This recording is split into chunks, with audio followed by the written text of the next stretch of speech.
See what we got today. Try to get this thing live if I can. I know it's been a while since I've been here, but I thought I'd come on today, come early, talk it out. See, we got this world premiere going on. See if anybody come through. I will definitely be on here now. Turn these things on. Get these things on.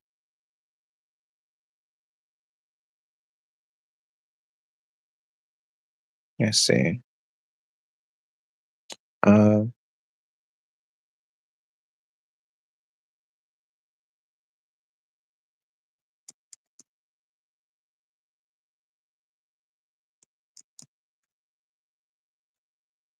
Let me see if I get this thing going.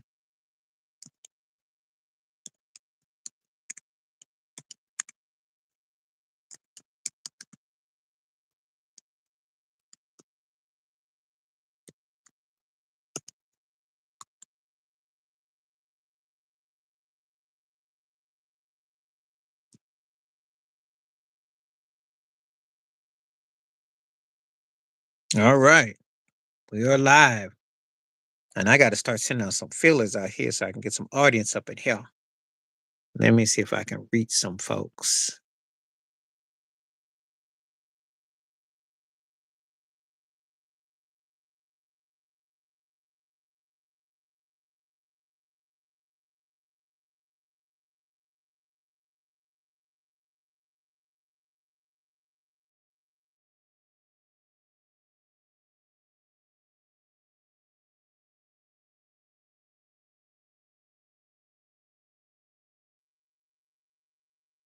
Okay, I am live again.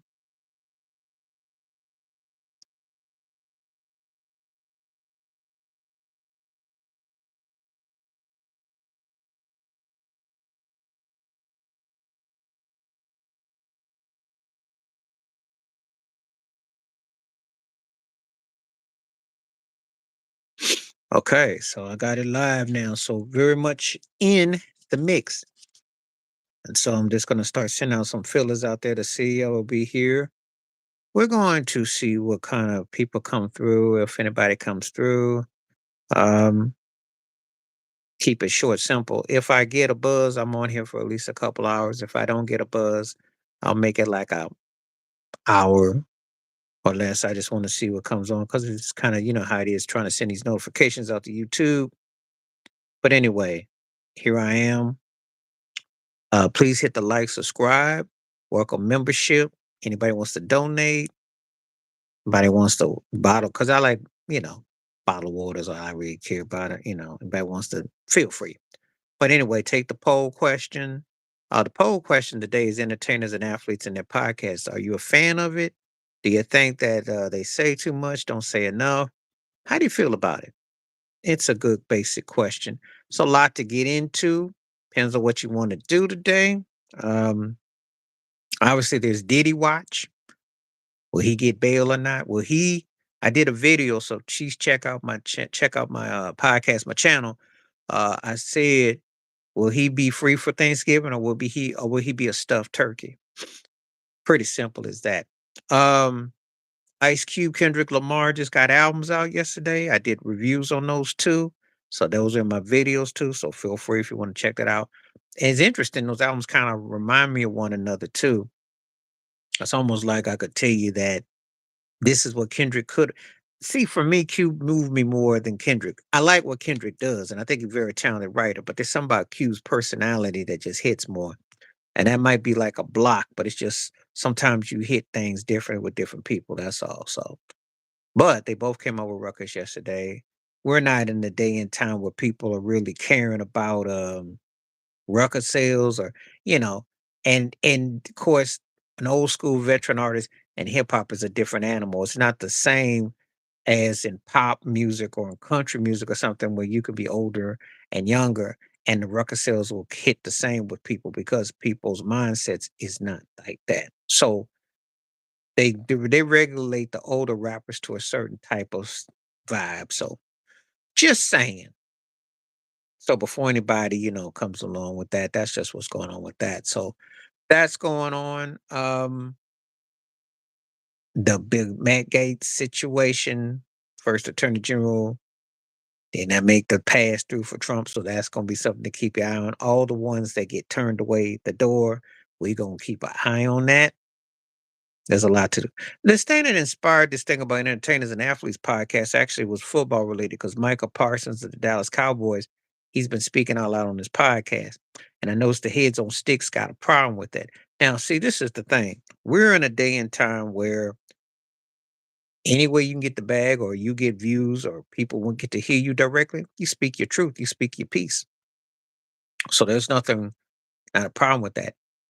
It's a problem when people uh, don't allow you that form. I think the people who went to school for being journalists and whatnot are got to be kind of feeling some kind of way because nowadays everybody's got a podcast, everybody's got something to say. But hey, why not? If you're blessed to have a mouthpiece and have a foundation, then by all means, utilize your skill set and speak on your truth. Let your truth set you free. Everybody should have that. Everybody should have that, regardless of your situation or what have you, because that's how it rotates and it should be that way. So, just something that I would throw out there though. But some people don't like what some people say with it. There's many people that's got a form to speak, so feel free to speak your piece, speak your truth. Anyway, I see I got some viewers in here. Feel free to come on here and chalk it up with me on this Saturday, wherever you are in the world. Feel free to let me know that you're here. Um, get started on different topics. Like I said before, I'll talk about different things, so there's no limits. Um, tennis great Rafael Nadal just announced his retirement. That guy had quite the career. 22 slams, 23-year career. One of the greatest athletes ever. Bad Spaniard man. That dude was the truth. Left-handed uh, power player. Definitely was respectful of what he did. And yeah, but he played a long time. And you got to think about it. Men's tennis is a grueling sport. You got to, it's usually a sport. They start you off as a team. And usually by the time you're 25 to 30, you're near retirement. You consider like the old folks home style. So the fact that he was able to dominate and to keep that run going speaks volumes about his depth and his determination. Also, he was part of the big foursome of men's tennis at the time. It was him, Andy Murray, Roger Federer, and Novak Djokovic. So quite and probably my favorite era of men's tennis. All due respect to the Pete Sampras dominance and the John McEnroe, Bjorn Borg, who's of one of my favorites, and Arthur Ashe, Jimmy Connors, a lot of that. But that men's tennis, those four, oh, they made you watch. You had to be on your game. I love that. It just goes to show that everything ain't always in the wayback machine, that there's actually competition and competitive. Because for me, those four, and I might get inspired to do a video about it. Those four were more intriguing collectively together than I would say Steph Curry, LeBron James, Kevin Durant, and Kawhi Leonard. And those guys are recipients of winning rings, and they have four of the greatest NBA players ever. But these four guys in tennis, you can all say they are top 10 worthy. And three of them you can say is top three worthy. Whereas in the NBA, the LeBron Steph debate, that depends on which way you come down with it, how you feel. But the other two are not that. They're not top 10 worthy. They're not on the same wavelength. I can say that. So that'll be interesting for some. That might make an interesting debate that if I choose to partake into. So we shall see. In the meantime, feel free to come live. I am welcoming guests to come through. Feel free to step on the line. Please hit that like up if you happen to be here. I welcome the conversations. I don't do trolls. So before anyone comes in here saying some stuff that doesn't pertain to a topic or something or disrespect, you got to hit side door, exit one. But if you want to have conversation, feel free to come on in here and I welcome it. See how everything is going. So far it's pretty quiet so far. Um, I got inspired and I always get ideas. You know, We're looking to see what everybody comes through. Wonder how everybody's week is going. I know some people are going to celebrate Thanksgiving, some are not. Wondering how the upcoming week, anybody's got plans. Of course, safety, be careful. Things are still happening. I ain't got to go into no details, but you know where I'm going at with this.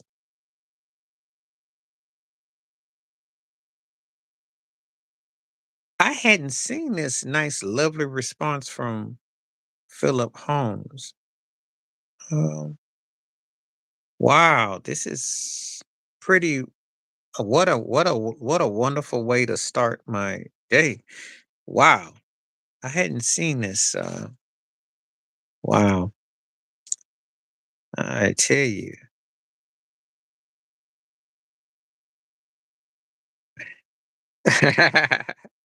Wow, I tell you. I guess I'm doing something right if I can get hate mail live stream already. I hadn't even dawned on me. That's pretty impressive. Hmm, that's pretty impressive.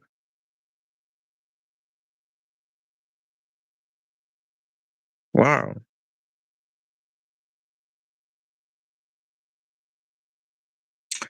I had definitely didn't even, I was busy talking. I wasn't even aware of all that warmth that came through already. Here I was just going a mile a minute, and somebody came through and just bestowed so much love and warmth. Um, yeah, they just really show their, well, if you speak out on subjects and topics, you're bound to get that. You're bound to get that. And I welcome honesty. I just don't like trolls. And I ain't got no time for all them haters coming through, but not those kind of haters. Because you actually, if you come to a site and you're going to be ignorant and hostile, uh, you really don't have no home training and you can't really talk and articulate, you know. I've said this many times before and I'm gonna say it again. Um, One's vocabulary says a lot about one's character. So often than not, when people have to use a lot of four-letter words or a lot of, things that they say, I will say this: I ain't no prude. I have listened to music that has things in it, movies that have things in it. However, I don't talk that way, and I don't approach that way. But this was very telling when somebody just came out and, you know, they let it be known how they felt. That's pretty powerful. Mhm. And I said this before and I said again, politics got these turkeys feeling in their feelings a certain kind of way because it's definitely got a lot of bold, swole chest that they didn't have. Now all of a sudden, some of these turkeys got bass in their voice. They didn't have no bass, or they got some lead in them. I don't know. I don't know. Cracks me up all of a sudden. You want to be a tough guy, keyboard gangster, and hide behind a mask with a mask on and on top of a mask. Cracks me up. What you will say behind the screen. But when I confront you, you ain't got nothing to say. So this is very telling. But anyway, that's quite a way to start your day. Hmm. Hello and how are you? That's how I look at it. So yeah. That was the first greeting I got today. Wow. Am I ever shocked or surprised? No, no, no, no. If you do this long enough, you will be met with much disdain and hostility and tensions. So, not surprised at all. Not surprised at all. Anyways, I was saying, entertainers, athletes with podcasts, how you feel about it? Is it something that you welcome? Do you feel that it should be something that should be you know, part of the way that they speak to the media. Media has changed a quite good deal, obviously, in time. It'd be unheard of. You used to have to wait to the end of your career was to be a journalist. You have to wait out a while and you have to articulate a certain way. Nowadays, cats can take it upon themselves to create within a system so they don't have to wait. That's where there's more economical resources and there's more options to uh, generate your own brand. That's what it should be about anyway. That's what it should be about anyway. You shouldn't have to be waiting till you get older to put the blazer on and then appeal and then get acknowledged. So it should be something that you get automatically. But we know that these things don't happen that way for different reasons. For different reasons, you know. They you know, it's something that's pretty heavy. So, but anyway, yeah, that's my thoughts and takes on that though. You know. Anybody coming through, feel free to come through, comment. I do respond. I just had to deal with this ignorance that started off right here. But that's just one person. If you got something to say, feel free to come through as long as we're not dealing with trolls and as long as we're not dealing with haters, feel free to come through. I just sent the notice out and we shall see. So far, I got 4 votes on this thing. People are split 50-50 about entertainers and podcasts. That's interesting take. My thing is if you're saying something that is reflective of the reality, I got no problem with it. It's when you don't say nothing that I got a problem with it. That's why I got a problem with it. If you're not saying anything pertaining to the obvious about the politics, not having black ownership, not having, you know, general managers or reflective, if it's in all walks of life, then I got a problem with it. Other than that, you know, I think that's why it's got to be a forum because I don't want to hit people. People can try to do the kind of forums they want, but I don't. If you're not saying anything, then you're just basically working in the system, and you're basically just going through the motions. So um, that's how I look at it. But what you say when you go to a podcast or something, especially if it's an entertainer or an athlete, do you want them to talk about empowerment? Do you want them to talk about incentives to having opportunities and to reaching possibilities? So that's what I'm coming from with that. It's you know, it's just amazing today that the one person I get that comes through leaves that kind of ooh message. So, you know, what an interesting day it has been so far. Again, there's more views and people coming through. So feel free to don't be afraid to come through. Let's have conversation. Uh anything you want to talk about, feel free. Let's talk about it. Let's see what I'm working with.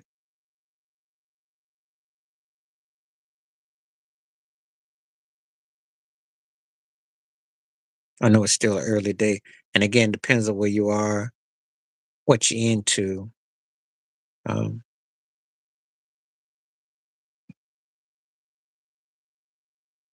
just taking some sorts of different things. That's all.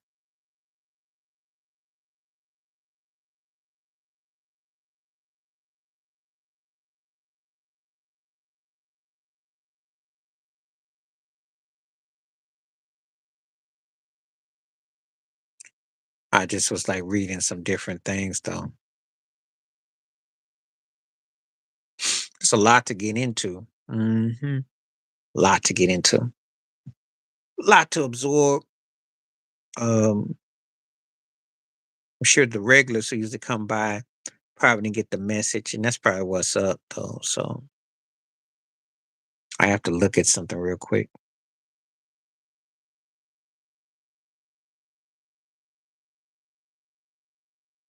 Just reading different things. Feel free to come on in. Like I said before, I see more viewers and everything. I'm just hoping that people will come in and comment. It's just starting out today. So we're gonna see what we're working with. I like the live aspect of it. So one more week left in November. And there's a lot to take in. So much has happened this month. I mean, obviously with the whole with the election, people's thoughts and takes on that, and football and family, and also health and situations and the realities of some real times that we're going through economically, spiritually, psychologically. There's some real battles going on. So it's a lot to deal with at the moment. So, just kind of like absorbing all that, taking it one day at a time. And again, just kind of like weighing stuff or what have you. Feel free to hit this poll question up. Um, I welcome thoughts and comments on that. I would definitely respond to it. Or anything you want to talk about. We can talk about entertainment. I think I'm gonna put this down.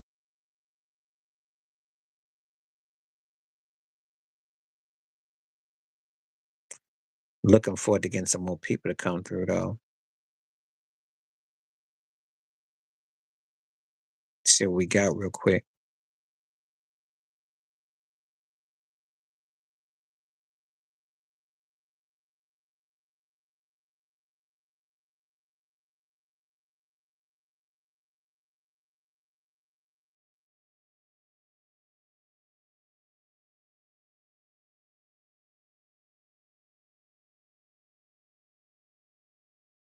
Please, please, somebody. We are back. So let's just see. I took a little bit of a break. I'm trying to get the audience to get stuff going.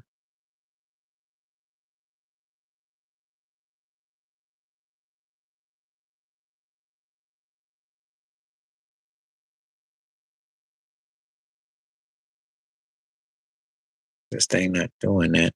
I don't even know.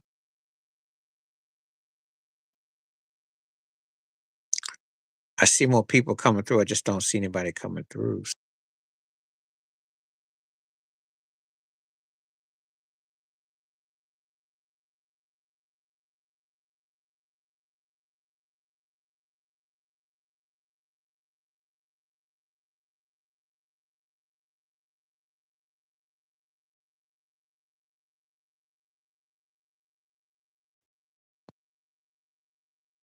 Okay.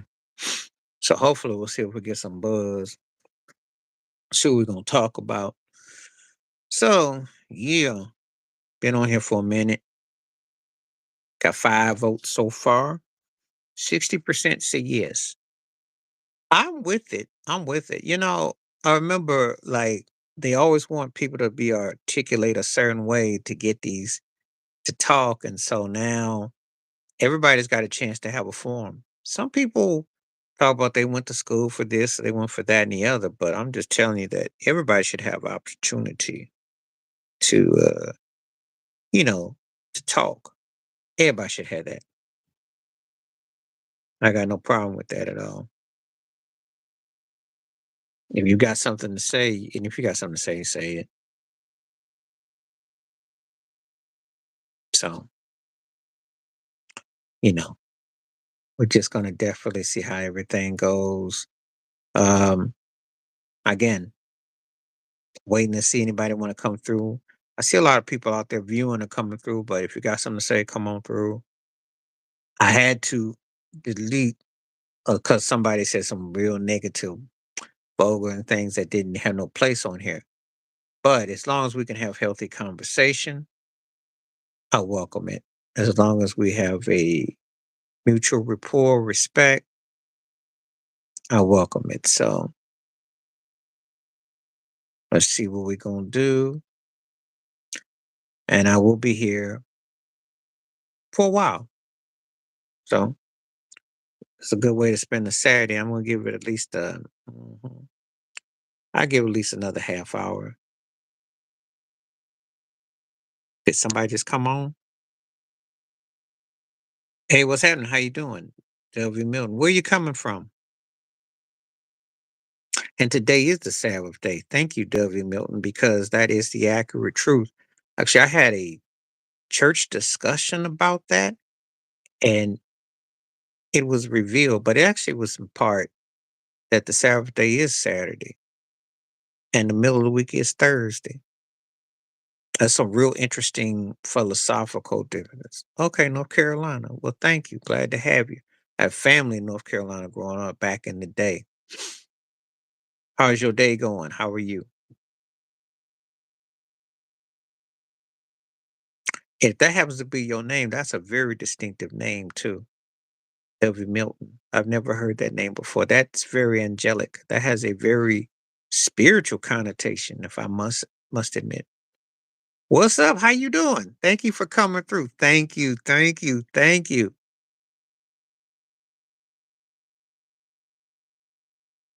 Appreciate that. I like that, Elvie Milton. I like that. I like that name a whole lot. What's happening, Charlene? Let's talk. Bless your name. That's an incredible name. That is an incredible name. That's very spiritual. I mean, it's so symbolic of strength. I welcome. Yeah, that's the kind of name that would inspire a poem out of me, which I write a lot. So, but yeah, that's very touching, very soulful, very moving. Thank you for coming through. Tell me about anything you want to talk about. Um, Questions, thoughts. Feel free. Thank you so much. Appreciate you. That really made my day, and it's very spiritual. Something spiritual, and cathartic about the name, the reflection, the energy. I appreciate you. By all means. Thank you for making my day. It's really heartfelt. Thank you. North Carolina this time of year, I'm curious. You asked if I was.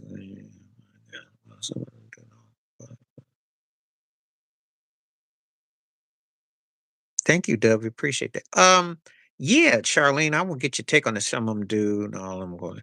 Yeah, but the thing is, they are in politics because if they are working for corporate America, i.e., NIL, where they're manufacturing the product, they are qualified to speak on it because they can speak on what they see as right and what is wrong in their work environments, and they do have platforms.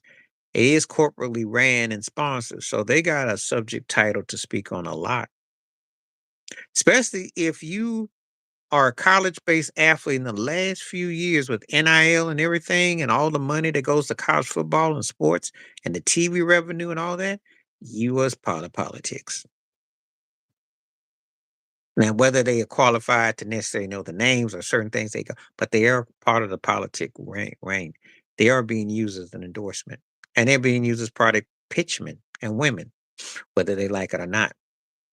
Caitlin Clark is a politician as much as Michael Parsons is a politician, as much as people you want to mention. It's all politics. It's systematic. Appreciate that, W, though. Thank you. Continue to hit the likes and the subscribes and everything, and appreciate everybody coming through. Uh, Hope everybody's doing well. If and I probably will do another video. I'm thinking uh, probably thinking Wednesday. I got to do a video about that, and I'm going to do a video about that. And I'm write that down because I hadn't really. Um, you can do that to artists that are considered pop culture icons. The problem I had with that is that based on her vocabulary, enunciation, proclamation, I don't think she would ever get into Yale University based on her SAT scores. But they do have an affinity and an affection for pop culture. How do I feel about her being a subject about it? Well, she's the most important black crossover act over the last 25 years in R&B music. And that will merit dollars, economics, since people are attracted to it. And being a black female who's the most awarded artist in the Grammys, whether you feel about that or not, nominations, etc. And then you start that she was a successful girl group, film actress, TV model, done all that. So the career, the impact makes her for a subject. Would I be interested in the subject personally? No. But I do understand why the school would use her as a subject matter. Plus, she's done a halftime show at Super Bowl. She's going to be doing Christmas one with the the football game. She's a cultural icon, impact, and won awards all over the world. And Ay, ay, ay, ay, ay. But does that mean that I think that I get it's a twofold. Yeah, I understand why they have her there. Do I think that they could have gotten someone else? Obviously, like Aretha Franklin, Whitney Houston. Because Beyonce to me is not that accomplished, but I understand in the world we're in right now. Yeah.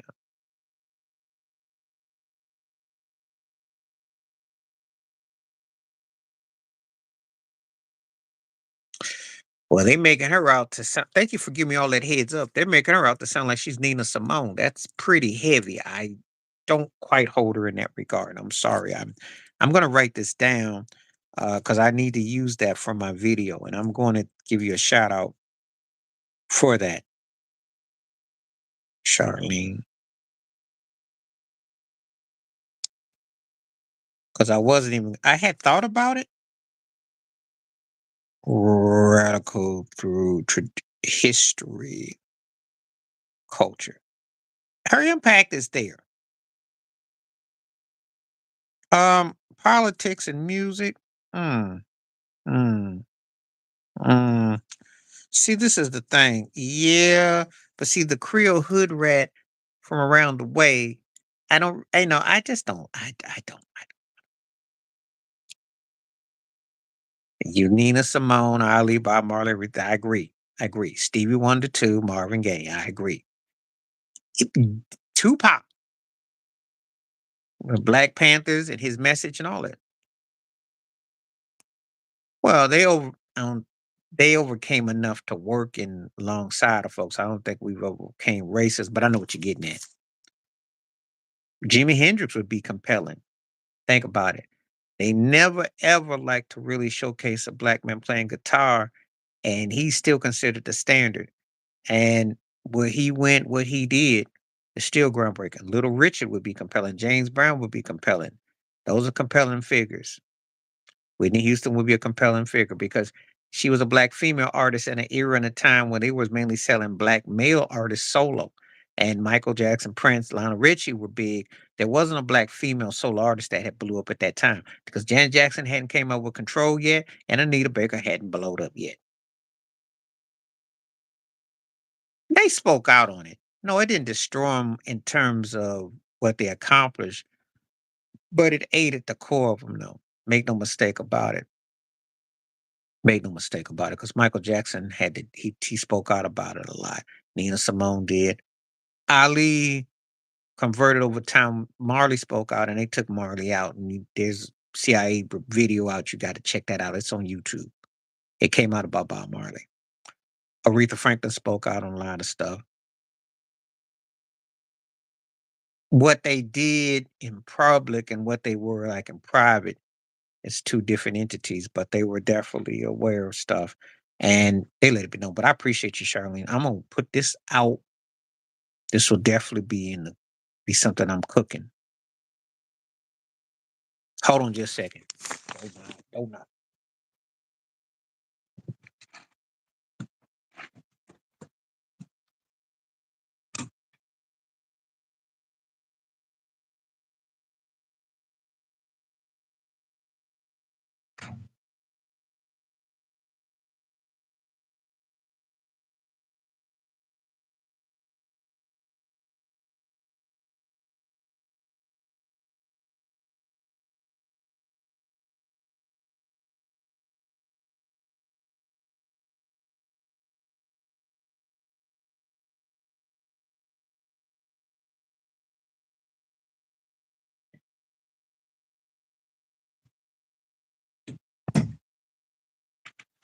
Oh, I am back. Yeah, she did. She did. Nina Simone, yes, which was covered by Aretha Franklin and by Donny Hathaway. Hmm. You know, so yes, it was all true. Very, I definitely appreciate you sharing this because I had wrote it down. And of course, once I get started doing a lot of videos, I go through a lot of different topics and takes, and I hadn't ran back up on it. So I thought, you know what? But there's no time like the present. But yeah, appreciate you bringing that to light. I'm gonna definitely tackle that. I agree with you. The only thing I can tell you is to write that down. I'm gonna do a separate Nina Simone video though, but I'll make that a different time. Lauren Hill was inspired by Nina Simone. A lot of them were, you know. She spoke out on a lot of stuff.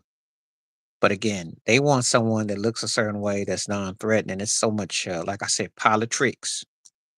And I use that word very, that's my term, politics. I should get that copywritten. Hope you're still out there, Dovey Milton, but appreciate you coming through. If you're out there watching, thank you again for coming through and subscribing. But yeah, you're right, Charlene. I agree with you wholeheartedly. We never get it because we get it watered down and they have it doctrinal who they want to represent the culture. It's who they want.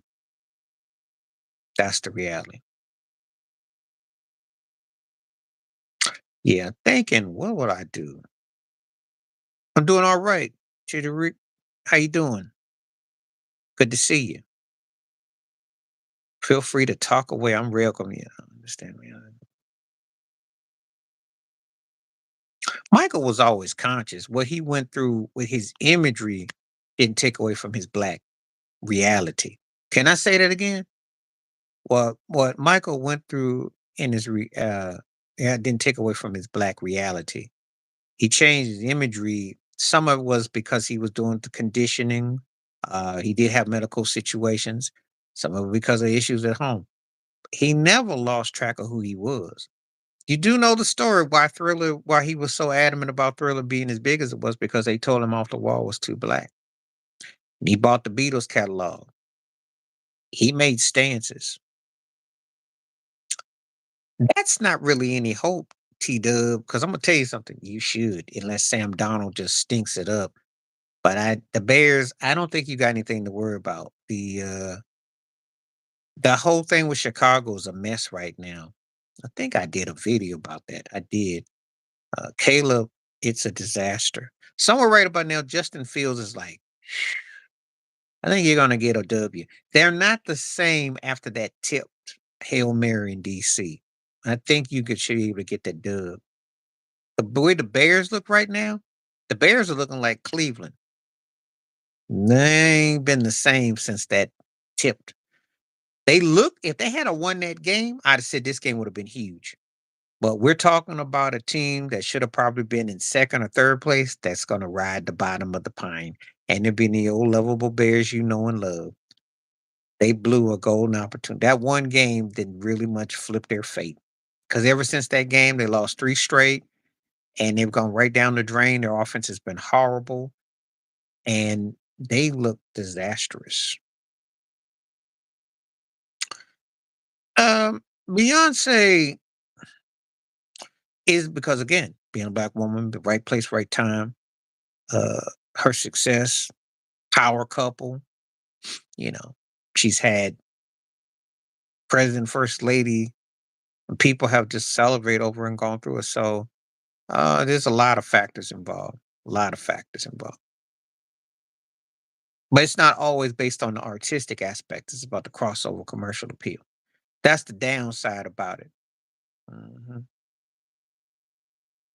That's the old, you know, part of it is the paper bag, and some of it is a lot of it is the bag and commercialization. There's a lot of other factors involved. It's not always just one thing. So that's my thoughts and takes on that. But yeah, I don't think T Dub, you ain't got to worry about T Rick. You ain't got nothing to worry about. Minnesota's a better team, and the Bears are reeling. And I don't think they gonna win too many more games. I could be wrong, but the Bears, like, they could be almost headed to another lottery. If it wasn't for the fact that the Cowboys are trying to tank and they are tanking and Cleveland is right there and Jacksonville's right there, the Bears might be right there too. The Giants are there too. So you got some they got some competition. Who's gonna tank the worst? Who wants to lose out and be the worst team? That's what's at stake right now. What's happening? How you doing? How you doing? Glad you came on. I had a nice hater here earlier. Had some turkey, was calling me all kinds of names earlier because of didn't like my political you know how they go. What's up? Got some good discussion going on.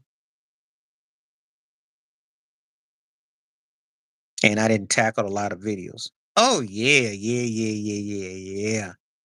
You know, I don't know if that cat came out of Ohio with that with what was going on in Ohio, because I did a video about that. And you almost think they came straight off the street with that mask on to kind of attack me. Hmm. Some cat up there was Philip Holmes. It was way up there when I started this thing about 40 minutes ago. Yeah, you can imagine. Hmm. Oh yeah, yeah. Hit me up early. Was letting it be known. I don't like it. I tell you, Trumpkins, the folks be feeling they say what they want to think they want to say, and that's kind of funny too, because you gotta you be cool, and you just delete that button, get them about. But this is the thing, I'm like, yo, popping off like that, you know, is a and the thing is that you have to guard yourself up in here, because the tube ain't gonna guard for you like that. But that got through. Oh, this wasn't no bug dancer. This was clan, yo. This was clan.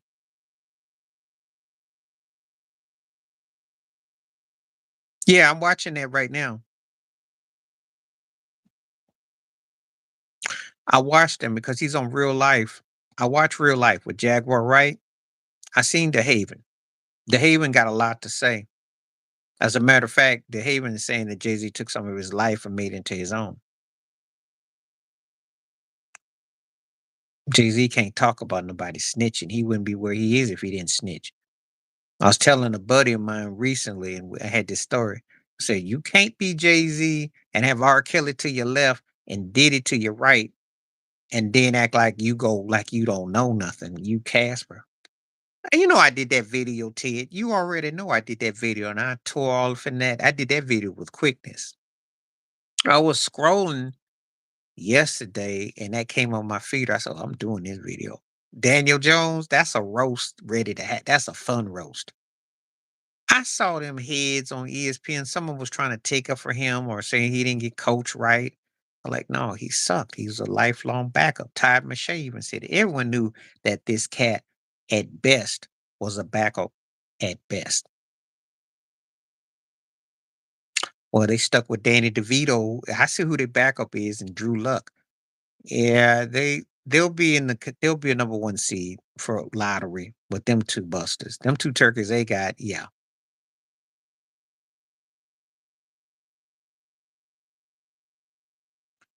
Because Jay-Z had to move and code because he got some handlers. That's why. They're not gonna do that because he plays in New York. That's a duh. They weren't gonna do that. There's no protecting Daniel Jones. You can't protect him. He had one good season, and even that wasn't that memorable. There's no protecting a buster. He's third tier at his best day. Okay. I mean, shoot, Jameson looks like a top tier quarterback compared to Daniel Jones. And Jameson will win you a couple of games. Daniel Jones just flat out sucks. It's just embarrassing. Embarrassing. I still remember that game against Philly when he ran that ball and fell, or did he drop the ball? He just always was a comedy of bad errors. And, you know, just typical New York Giant quarterbacks for the most part. Eli was the only ding dong who actually had a career. Most of them ended up like Daniel Jones or Brady Quinn. It's a lot of busters who played for the Giants.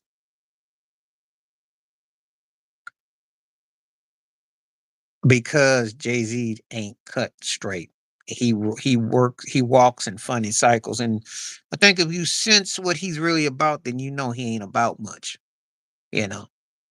He's been romanticized, and he puts on a romanticize of his little hustles, but ain't much to him, no. And a lot of people that associate with him are coming on down, down, down, down, down, down, down, down, down. His is gonna be a slow turner, just like Beyonce. It's coming. It's coming. But the Haven gets love in the streets. If you watch that interview, the Haven gets love. I believe there's enough money to go around. If someone's cool with you and you got a meal, Ohio State wins the game, they're good. Indiana needs the game. And when you ask me my thoughts on it, I am watching the game because I have to catch the highlights, but Ohio State should win it. Indiana needs it though. See, Ohio State could lose 2 games, they'd still be like lower 10 seed.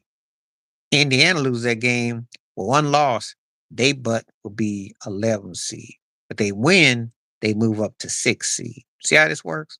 They're not going. They need it for a lot more. Different schools carry different weight. That's how I look at it. You already know though. You already know. Nobody cares about Indiana. If they have to run the table, they can't lose. Ohio State can't afford to lose either, but they'd still get a top tier bowl. If Indiana gets wiped off the flow,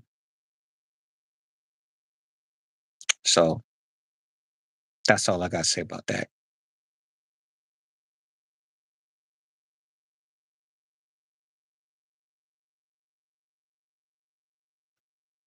Um,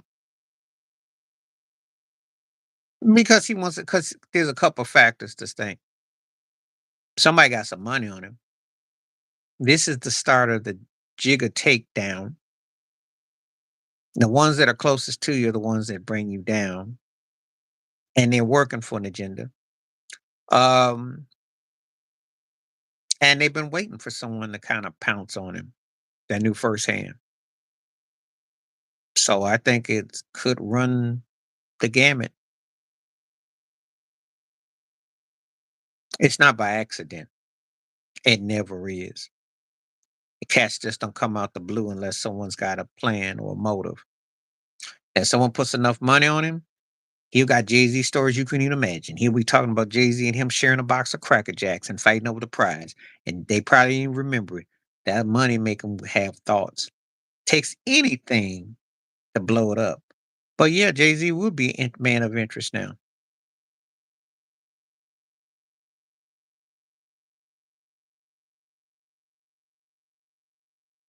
He saved his life. So that, and if you got a friend, I'll say this. Don't get excited, but I'll say this. If this channel ever blew up, right, and all the people that were loyal, like people with the membership and stuff, and I decided to like get an app or what have you, the people that supported me, I see to it that they would get free. That's right.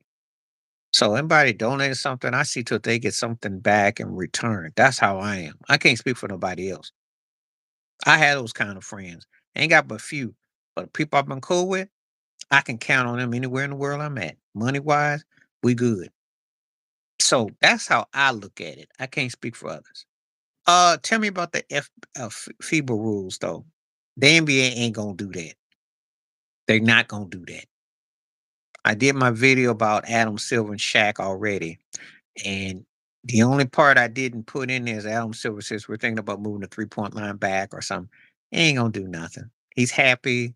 His bald head is happy. He ain't gonna do nothing. Yeah, I think that it depends on what kind of friend, how you are. But I also remember something Prince said too. He said, "All my friends ain't on my payroll." But if you want to give somebody something, you give it to them. If you don't, you don't. That's how I look at it. Everybody got a different mindset about that. People that are close. And what you want me to say about that? What you want me to say about that? He That's not gonna get a lot of fanfare though. But I'll do a video about it though, because you mentioned it.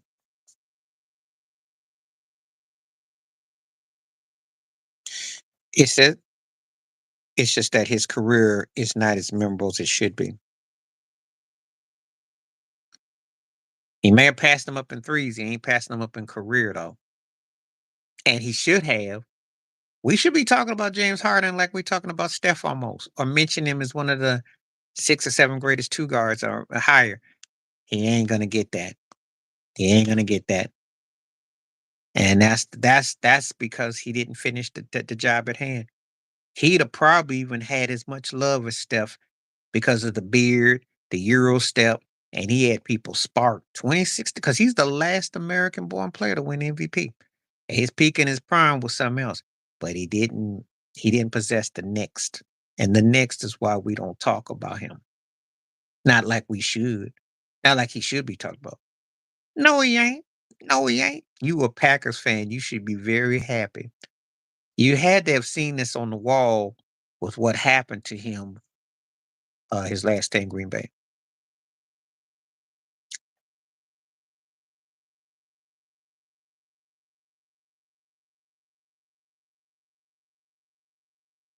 Well, I tell you one thing, Emroy need to be watching Shine.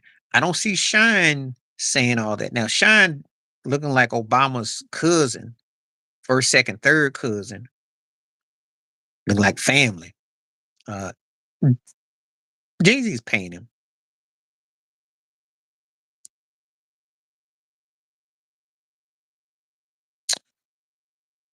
Kindness out of your heart is beyond, bro. It's everything. But going to jail and risking it.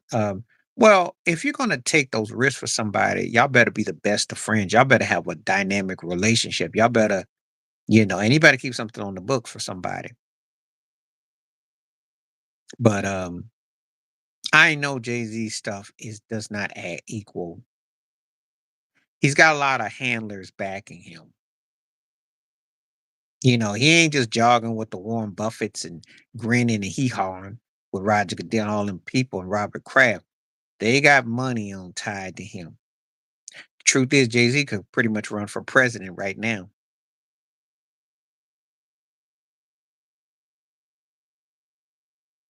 Yeah, well, it's not kindness because Jay Z has no loyalty.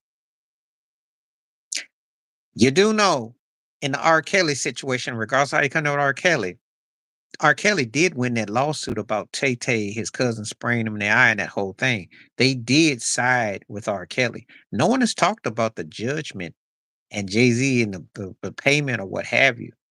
There was a conflict of interest. And then how Jay Z miraculously got hooked up with Linkin Park and did the duet album and even and all the stuff that he did. He's trying to move on the low, but it is tied into him and Dream Hampton, and they concocted the Surviving R. Kelly and put the money together, and industry heads got behind him. And it was obviously with Johnny Cochran, who was there at the Best of Both Worlds press conference. Everybody knew what was going on.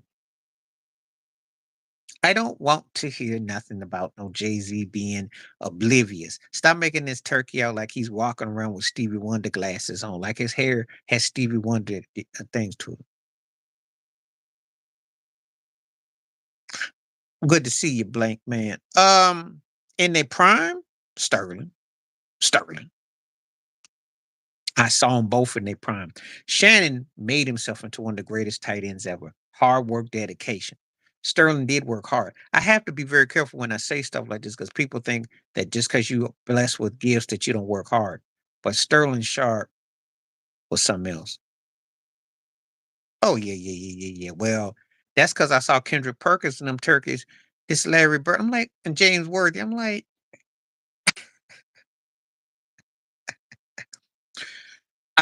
look, the cat can shoot threes. He's a spot shooter, yes. But does he's more than just shooting threes and being white and having some moves. Larry Bird would not tolerate half the stuff that LeBron James does, or AD for that matter do. He would take over. No one takes over in that Laker team. That's why they lost that game to a team like Orlando without their best player. And AD stat padding, could make no free throws at the end, got outplayed, tried to do a fadeaway, fading, falling, frailing shot, didn't even hit iron, was looking for a call. It was an embarrassing way to end the game. LeBron wasn't even in the picture. Not a good look. And that loss might come back to bite them in the butt because they lost to what we consider an inferior team. But in reality, if we go through 3 through 12, Orlando's more closer to them than a lot of people would imagine. They're a better team in the East. They're going to be the Lakers ain't that good. I'm going to tell you, it's going to come out. Teams that play defense, got perimeter shooting, can move that ball around. And if the refs ain't blowing them whistles and the games are close, they're going to have a lot more struggle. They got to do a whole lot. Think about it.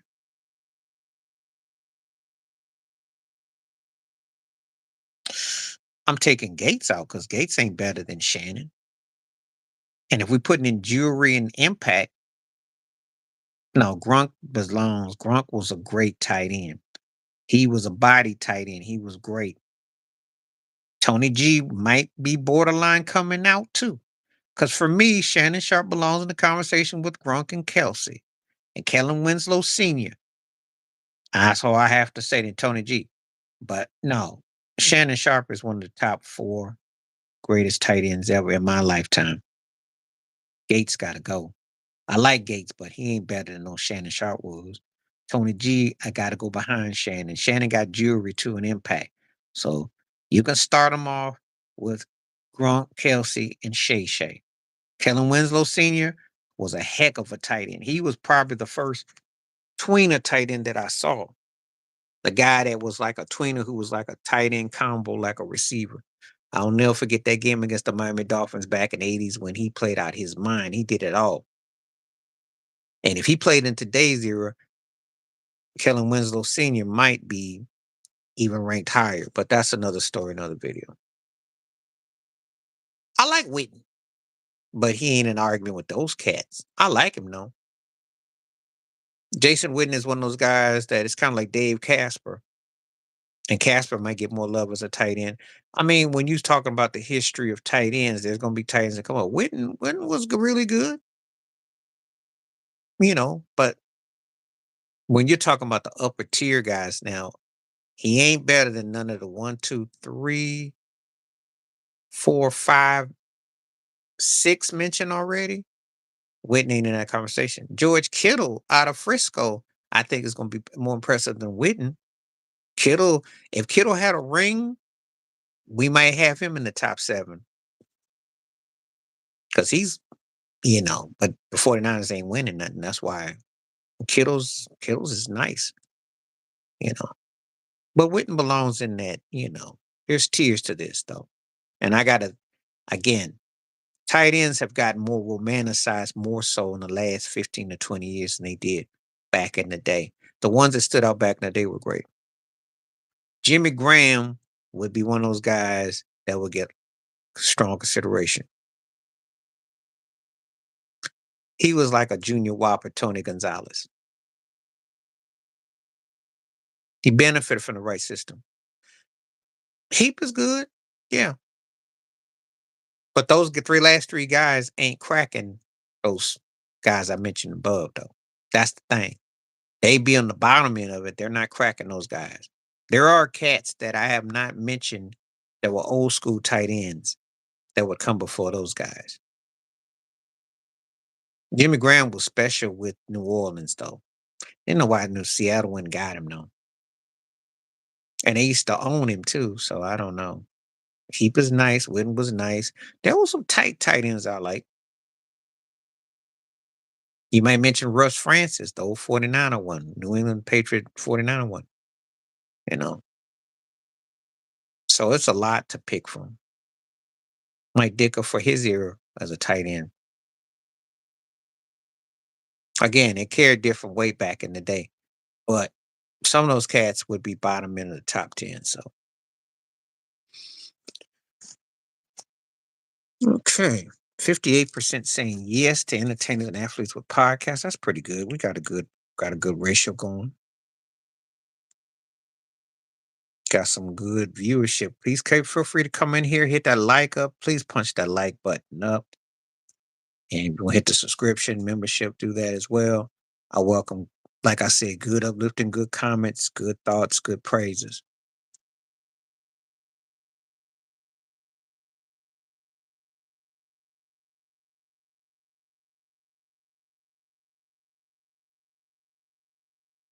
I got some good topics to work on. Thank you for letting me know about what James Harden passing at, and I'm gonna talk about how like you can pass somebody statistically, but no one really cares because they don't. The James Harden fanfare isn't near as much as it was. Yeah, he old, but he's still getting rings, and see if he gets another ring that I only add to his legacy. You know, we know they did, but that's not what Big Ben is going to be. That Heath is not part of what Big Ben. They're having a very good season, but it's an incomplete. I want to see what happens in the postseason. I don't get excited about regular season. I'm not one of those kind of people that jumps over the bridge because they're doing good and they beat Kansas City. That was a big win, but what's going to happen the rest of the way? I think they're in a very dangerous situation because now, unless Kansas City falls off, you know you got to stay ahead of Baltimore. So you could be anywhere from first to second seed. Now, the problem you run into is your division is so cotton candy soft that do you just roll over and get comfortable? Yeah, but it's gonna be interesting how they finish out. Be very interesting. They having a really good season, but I'm not 100%. I don't look at them as a team that I'm blown away. I'm not blown away because they've had some spotty games. They're not bad, but they're getting ready to have a man stretch. Their season about to get real interesting. Some of them games they get ready to play. They beat some cupcakes. Now they got an interesting schedule. They play a lot of close to the vest games. Then we're gonna find out how good they really are. They got Mike Tomlin is if it wasn't for Andy Reid, would be the best coach in NFL because he can quarterback, he can coach up anybody under center. And their defense is no slouch and they play smash mouth football. But they're just not what I call an overtly talented team. They don't have no receivers like that, and they don't have that quarterback. Like, I'm gonna tell you something.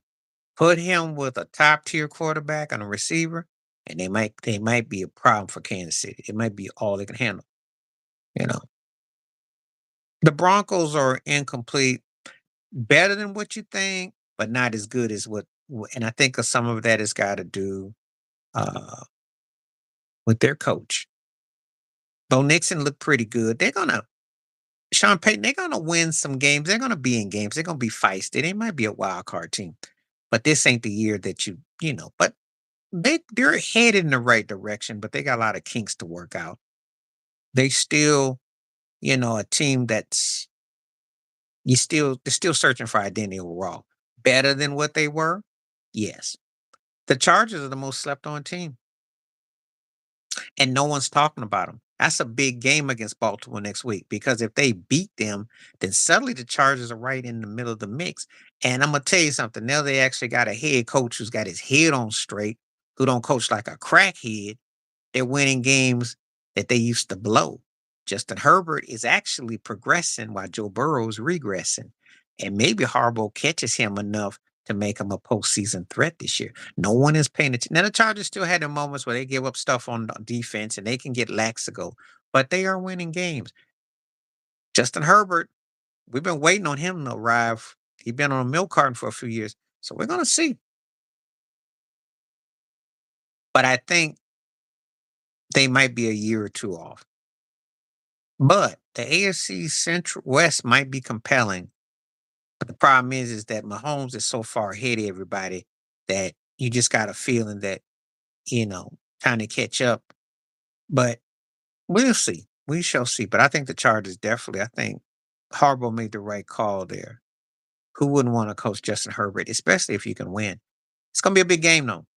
If they beat Baltimore, then they're in the mix and no one really wants to have to deal with them.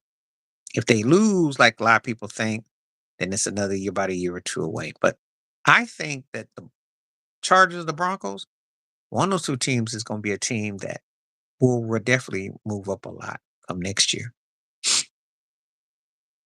Coaching and, so best team in the NFC are none. And Dan Campbell looks downright innovative. They definitely got a lot of stuff going. Press how they came back against Houston because Jared Goff was doing Jared Goff old things and they won that game. So They are legit. They, I think Super Bowl or bust. Now I didn't say winning, but I said Super Bowl or bust. That's how I look at them. Best team in the NFC, bar none. Now that don't mean that Philly can't creep up in there or somebody in the NFC West can't, but the Lions are clearly the cream of the crop as far as the NFC goes. Might be the best team going in the NFL. We shall see how it all plays out. We shall see. I think they can be beat though, but you got to play a complete game. You know, they can't be beat. And I do think Dan Gamble does a lot of cutesy type of coaching. No Diddy. But some of that stuff, some of the antics could come back to bite him in the butt. So we'll see. Please continue to hit that like and hit that like, hit that membership, hit the and if you want to donate, feel free. Glad to see people coming through. See a lot more views out here. So feel free to come on through. All kinds of messages. Welcome and welcome it. And again, we still got the same amount of votes. 58% saying yes. That's cool. 58-42. They suck. What you want me to say? It went like I told you. I told you about Meathead being done. Jerry Jones is a disaster. Um, it's an embarrassment. It's embarrassing. The sad part, they're gonna be on Thanksgiving. They still got games they're gonna air with them turkeys, and they're not gonna matter. And they're gonna choke the season because they gotta lose on purpose to Washington. I saw that. And that shuts up a lot of the people don't understand the power of him being where he's at. Let me ask Charlene's question real quick.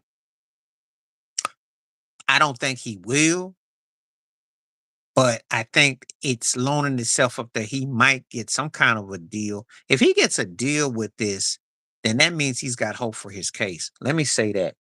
If he gets bail, he's got hope for his case. But I already said in my video, he'll either get to spend time with his family for Thanksgiving or he'll be a stuffed turkey. But the fact that it's coming to this, and I still think there's gonna be some pleas going. Yeah, I saw that with Prime. I'm not shocked at all. Not surprised at all. And all these people who keep wanting him out of Colorado, good luck with that because people are coming. If you took stock off the Jazz and paid with more scoring, do they win a ring? Great question, Blank Man. Great question. Um, I know, and he's just like LeBron. Not one, not two, not three, not four. I might have to make this into a video, Blank Man. If I took Stockton off the Jazz and had to get paid more scoring. No, because um Gary Payton said that John Stockton was the best player he went against. And I'm gonna make this into a video soon. So thank you, Blank Man. You definitely gave me an inspiration. Um, the thing about it is that wasn't why Utah lost. They lost because they didn't have a center.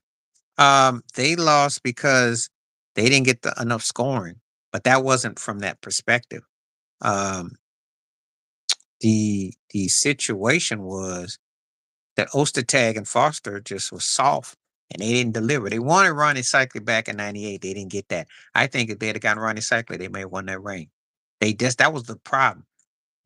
You couldn't outdo well, see, first of all, Stockton and Malone got to more finals than Gary Payton did. Gary did end up when he got to Lakers, and of course when he played with Shaq, and then when he had more success. But Seattle, they underachieved. Okay, if you must know. But um it depended on who he was playing with. Him and Karl Malone would have been interesting, but I don't think it would have tipped the card that much because Stockton was just a better fit for him. Carl was a different type of player than Sean Kemp. I think Gary and Carl would have been intriguing. But Gary liked to post up and flex and post you and repost. I don't know if that would work with Jerry Sloan's style because John Stockton was perimeter. He was actually almost like a tweener and he fit better in style. So I don't know if Gary would have worked in Coach Sloan's style. I know he didn't work Phil Jackson's triangle because Gary was a back him up, pound you, and post you, and it didn't really work. So it all depends on how the system is. Good question. But I don't think he would have been in the right system with Jerry Sloan. I watch how because Stockton was methodical, and that give and go and the way they would run their movements. And Gary didn't really do that with George Carr. He was allowed to front. Thank you. He was allowed to front post. That's why when him and Phil Jackson clashed, and ironically, if you remember the finals against the Pistons, Chauncey Billups outscored him by 100 points. That was the loss, really, right there. Chauncey was eating him. But anyway, Charlene, not one, not two, not three, but four. He'll keep on going. I think he's getting closer to something. Obviously, if they still are thinking about giving him bail, that means that there might be some leaks, and it could be. I still think he can play himself off to something. He need to be talking. If he can do that, he might flip. The Heat are an okay team who needs to make a move. They're not bad, but they're not good. They're not great. They're there. The problem with being just there is that Milwaukee's starting to catch fire. New York is a legit team. Orlando is better, and Boston is the standards. So if you are 5 or below in the East, you are basically middle of the road, second tier to third tier team, meaning you're not that good. And you don't really right now outplay the Detroit Pistons, who are actually playing pretty good basketball. Oh, and I didn't even mention Cleveland, who's way better than you and used to beat Cleveland. So Boston, Cleveland, New York, and then we could see Milwaukee and maybe and Orlando. So right now, the Heat are probably in that play in, play out. Yeah. And that's my honest opinion as a Heat fan. They're not that good. They're not great. They're not that good. They don't stink, but they need to make changes. That's how I got to read the room. Yeah, they are. And long as long as the ball is healthy, I mean, I ain't got no big expectations, but Lamelo's nice. They don't play no defense. I mean, they fun. They basically the Sacramento Kings of the East. That's how I would describe them. Or when you just level LaMelo Ball in the Aaron Fox finals, then you would believe that Adam Silver really is talking about parity. Ain't nobody gonna watch that finals though. Ain't nobody watching that finals. But I thought I'd say that for good laughs to make you feel good. We ain't watching LaMelo Ball versus De'Aaron Fox. That ain't happening in this lifetime. Maybe on a Tubi movie, we get a Tubi movie, we can make that happen. Only on Tubi would that happen. Yeah, I'm aware. You know, I say the things that I know somebody's gonna before someone says it, I'm gonna say it. I'm watching them. I like watching LaMelo Ball too. He's nice. But when you play in Singapore, ain't nobody watching your games. When you're in Singapore, ain't nobody watching your games. Sorry. When they do got cable, they got Wi-Fi, they got all that, they still don't watch your games.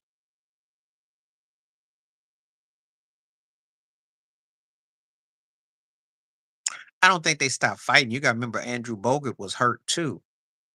What it did is that it took the rhythm out because it was one of the most suspect things I'd ever seen. How does he get suspended for one game in the finals? Make it make sense when he didn't get suspended for kicking Steven Adams downright in the region. That's what makes it look so suspect. They spanked that behind in game six. Oh yeah, game five. Yeah, they spunked that. They won back in Golden State and they spanked them in game six. But it took all that to win that though. Oh yeah, Draymond probably plays game 5, they probably win the series because they were up 3-1. They were definitely coasting. They definitely were coasting, and I think they do win. I don't think they stopped fighting. I think their bodies gave it. I think they got tired. I think mental fatigue set in with Steph and Clay because they were worn out. That was a lot that they had to live up to, and the pressure was on. And then not having Draymond and not having Bogut, there was other factors involved. see, so much had to go wrong for everything to go right for Cleveland. Read between the lines. So much had to go wrong for everything to go right for Cleveland. That should tell you all you need to know. People talk about series as being scripted. They talk about Miami, Dallas. They talk about Sacramento Lakers. But that Cleveland Golden State series seems very scripted. I still can't get over nobody getting suspended. That has never happened before or since. Well, they got it's nothing to figure out. Giannis has to step up and put uh Giannis has to play 30, 10 a night, flirt with a triple double. Damian Lillard has to score 25 plus. Brooke Lopez has to be a factor. They have to work with what they got. And they have enough firepower on that team to beat teams. So there's nothing to figure out. The problem they run into is defense and playing half court basketball against better quality teams. But what they're gonna find out, they're gonna beat a lot of teams without trying. It's just effort. Like Kenny Smith always used to always say, if you put the effort, if they play with effort, they're going to be a 50 plus win team without trying hard. Because Giannis is going to be a problem without, but a lot of his effort and a lot of it's the wear and tear. And they just have to, they're, the fact they can come back right now tells you that it's slim pickings over there. And they'll be okay. They'll be a top 3 or 4 seed in the East, but no one is worried about them against Boston. No. When they play against the Clevelands of the world, we're going to find out. When they play the New Yorks of the world, we're going to find out. They done lost us. They're 2 steps behind Boston right now. Trey Young playing bad. What a novel concept. And this is the guy the Lakers are proposing making trades for? Okay. Because it's either him or um, Damian Lillard. Those are 2 names I heard coming up. They're the package deal. Trey been looking like he won out of Atlanta. I don't know when last time he played good. I know coaches get rolled up out of there. I don't know about what he be doing though. Please continue to hit the likes and take the poll question. Feel free. I welcome it. We kind of been stuck on that poll lately, but we got a lot of views coming through. So glad to see people coming through. And great Saturday commentary. Glad to see folks on. I might be tempted to come back tomorrow.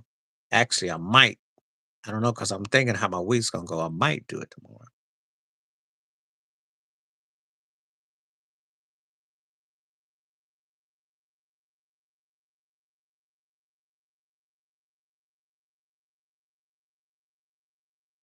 Okay.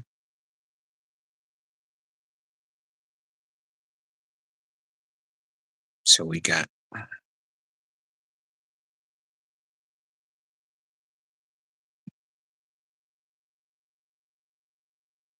hmm. All right, now keep on coming. Let's see what we got.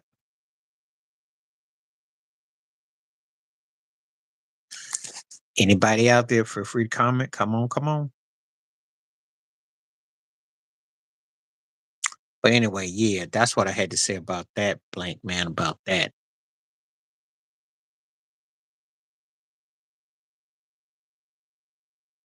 If I had to add the next 2 best dynasties, you talking about after Russell Celtics? Oh, after that. Oh, after those 2. Oh, the Bird Celtics run. Won 2 chips 4 years. That would be there. Because that was a special team in the 80s. And they had a tough conference to go through. No one gives Bird they do. Let's say that one. And you gotta say Curry in the War. Well, let's see. Do I say Curry in the Warriors or do I say Duncan in the Spurs? I'll say Curry in the Warriors. Yeah. Yeah. I love the Spurs longevity, but the thing is when you say dynasties, that was over courses of time. Curry was a straightforward in those finals. They went year in, year out, you know, and he did do back to back. The Spurs never did do back to back. He's looking good.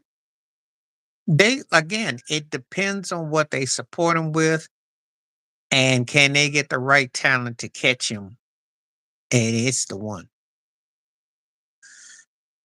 I like the Pistons, but that's not a dynasty. They did have a good run, but if they had have probably been to one more final, so they win or lose, and they're going four straight like the Celtics did in the '80s, I would have said that. But that Celtics team was better. I like what the Pistons did, and I do think they're disrespected and one of the most underrated back-to-back champs. But they weren't better than those '80s Celtic teams, not as teams, no. So I'd have to say Birds Celtics because they were dynamic at the Garden. And then I'd say Curry with the Warriors because they changed the course of basketball. Those would be my next two after those mentioned above. But I got much respect for the Spurs longevity, and I got respect for the Pistons back to back. That's all I'm gonna say about that. You know, because you do a disservice if you don't mention the Bird Mikhail Parrish here. Come on now, the greatest front court ever. Dennis Johnson with the backcourt, and you get a Bill Walton off the bench. Come on now, Casey Jones, what they did, and the conference was a lot more deeper too. People forget. I know they did. If I played in a soldier story, for which character would I been? Who would I been? Who was the actor? I do like that movie, but um, I know they went to three straight finals and they got robbed out of that call in that last one in '88. I remember. And maybe we look at it a little bit different if they win three straight. I don't think we do though, because I would have. I hold Isaiah Thomas as one of the 25 greatest players ever. And I hold him high regard as one of the greatest leaders ever. But he never gets his due. But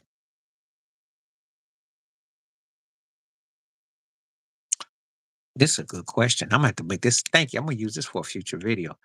Um, at their best, who I got? Let me see, Duncan Robinson. I'm going to say McHale and Parrish. And I'll tell you why. Because I think they've been disrespected. I think that what they did at the front, when people say the greatest front court, David Robinson was a great player. And I can make an individual that David Robinson would be considered a better player than Robert Parrish. And I could say Duncan better than McHale. But McHale was a sixth man who made himself into an all-time great player. That was a heck of a statement in that time. Charles Barkley called him the greatest player he went up against. Robert Parrish is one of the most underrated centers ever. Strong and brought it and was championship level. Those guys complemented each other wholeheartedly. Duncan was the turning point for the Spurs. Great as David Robinson was the turning point. So if I'm taking a tag team, I'm taking McHale and Parrish. If I'm going individuals, Duncan Robinson. It's a great question.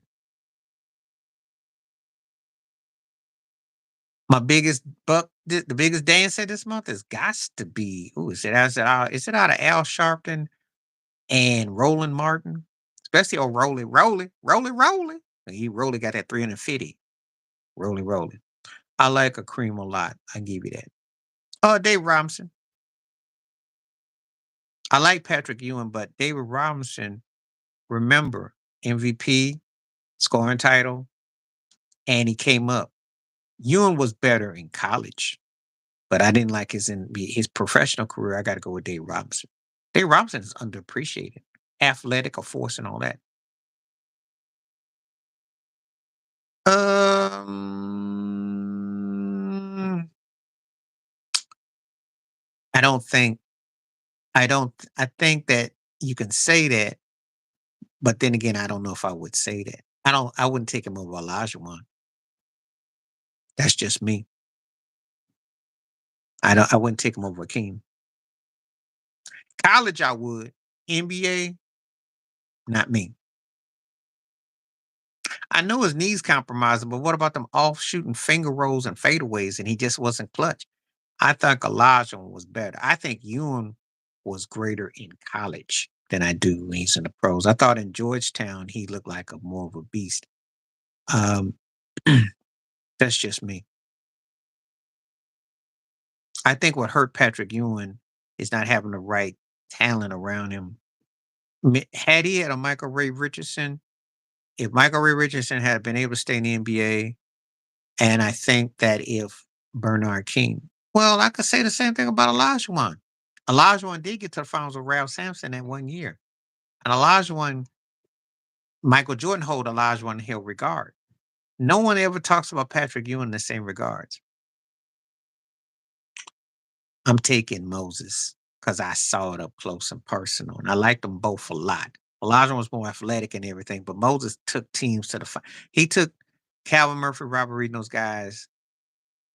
I Moses was underappreciated, yo. Three-time league MVP. And when he went to Philly, how you seal the deal? Moses has been underappreciated. Underappreciated.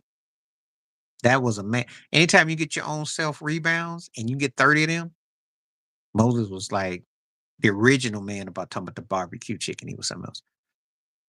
Um, Price or Hardaway? I am going to take Mark Price because I like the way he played the perimeter. If Tim Hardaway could shoot like Mark Price, he had better handles and all the ooh, but Mark Price was more compact. Who you talking about, Jim Clyde Drexler? Uh, Gervin or Paul Pierce? Gervin. Finger roll, ice. Gervin was cold. Pierce got a better outside shot, but George Gervin, come on. George Gervin was like, he was ridiculous. They don't know nothing about Moses Malone because it wasn't stylish. He beat you physically. Moses Malone getting treated like Larry Holmes. Yeah, what about him teammate with Elijah? I know when Clyde was there with him in college and the pros. They don't know because Moses' game was it was beat you up. They don't play like that no more. Moses put body shots on you. Okay. Yeah, Elijah won and Clyde were at the University of Houston, and then they ended up with the Rockets, and they won in the NBA. Didn't do it in college. Five slammer jammer. I happened to be there when it all went down. No, he did not have a Clyde Drexler, but he didn't need a Clyde Drexler. He needed like with Bernard King. Bernard King got hurt. You can sit there and say that sometimes guys are just not destined to win at all, and some guys are. I just think that Patrick Ewing to me moved me more when he was in college than his NBA career. That's all I said. And I'm going to think of somebody that's comparable to saying my point.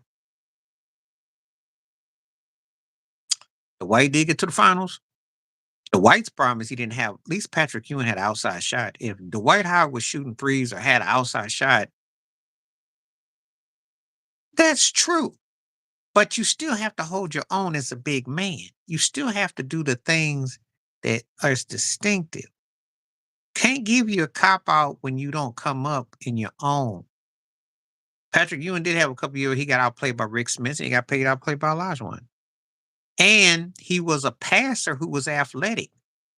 So it wasn't like he was a one-dimensional cat, but he just didn't have that next level. That's all. He sure did. He sure did. He needed Tim Duncan, but he was still a better defender in that finals against the Knicks. And he came up big against the Nets. Dave Robinson was handling his business under the boards. Dave Robinson was something else. He's everything that Dwight Howard never was.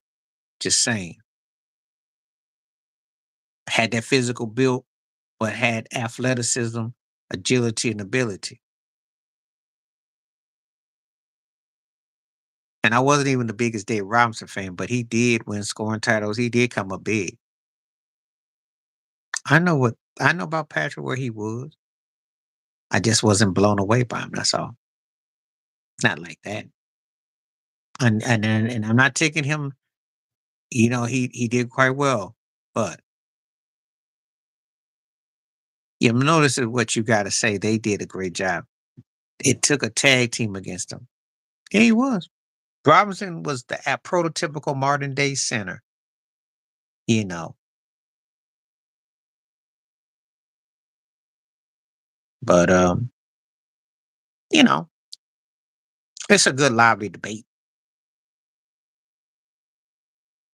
But I'm not gonna be swayed on Patrick Ewing.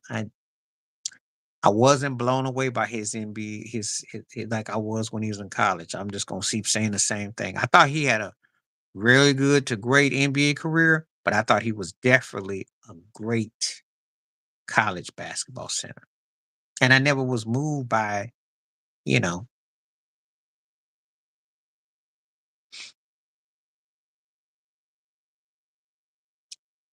I just wasn't. He had the opportunities too. He got drafted by the Knicks. He had everything there. They're not. They won last night. They spanked. Oh, they just got to spank because Cat was lighting it up last night. Cat was going off last night. I'm not arguing with you. I was on the East Coast back in the day. But I always felt that there was something missing from him from being that next dude. That's all I'm gonna say about it.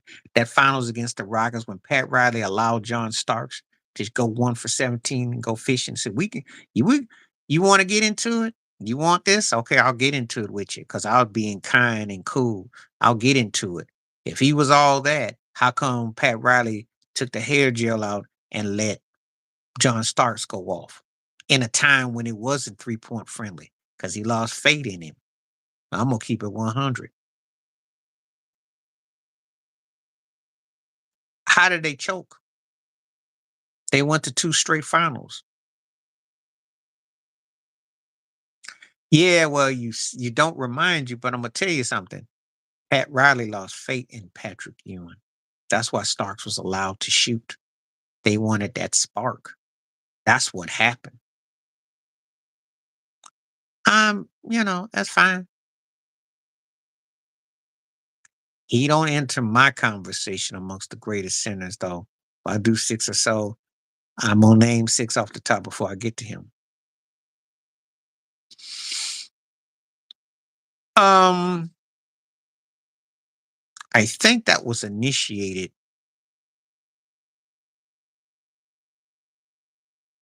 I think it wasn't. It was like a combo. I think Jerry West had pushed it. Nobody wanted to play for Charlotte. Nobody has ever wanted to play for Charlotte because you would have been a guy. He would have been just like he'd have been just like Vince Carter, probably. Yeah, Bill Walton, easily, easily. And I got to see them both play. And Walton was a better college player, and he was a better professional. Even though Maurice Lucas did a lot of the banging, Walton was something else when he played. He could go inside out. He was kind of like in that Sabonis Jokic role.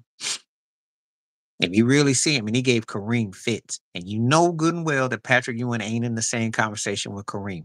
So Bill Walton giving Kareem fits, think about it.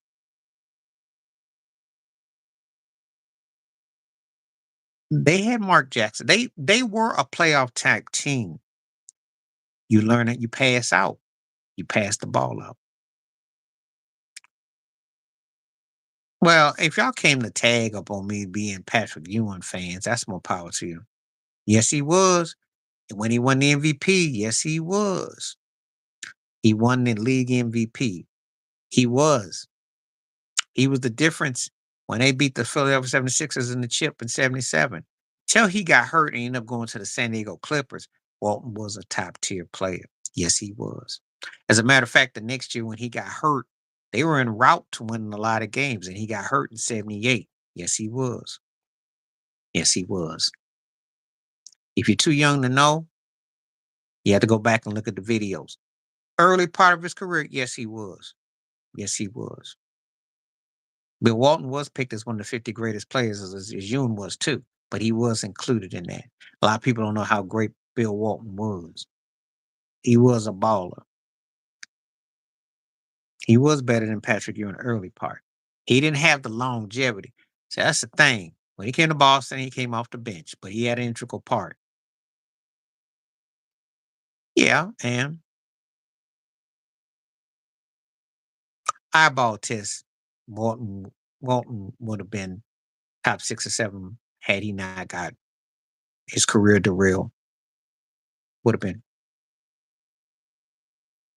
I got New York Knicks fans, diehard friends of mine who couldn't stand him. Thank you, Ted. I got diehard. Finally, somebody. I didn't want to say it because I couldn't believe Patrick Ewing had all this fan support. He didn't have it when I was coming along. Yes, he did. Him and Dr. Jack Ramsey, Maurice Lucas, and Lionel Howland. Not Lionel Howland. Lionel, yeah, that was a different era though. But Walton was something else. He was something else. Yeah.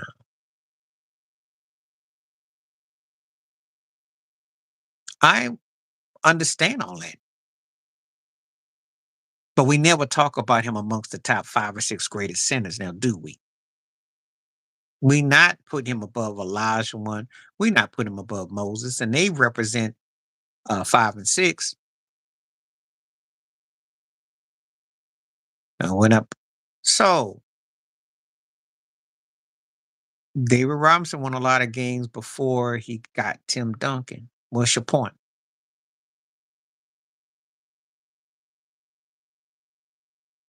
They didn't have a superstar alongside of David Robinson until Duncan came along. It still was a winnable team. It's just that there was not, think about it.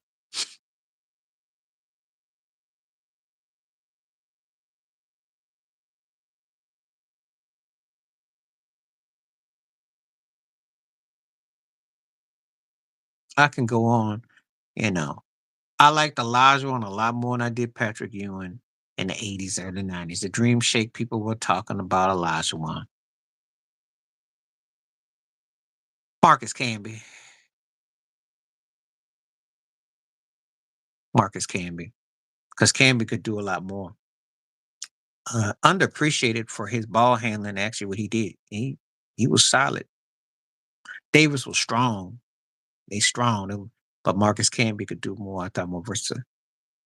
Now, we don't even talk about, even though if we were to talk about that year against 95 against the Pacers when he missed that against Rick Smith, got outplayed by him. I'm just saying.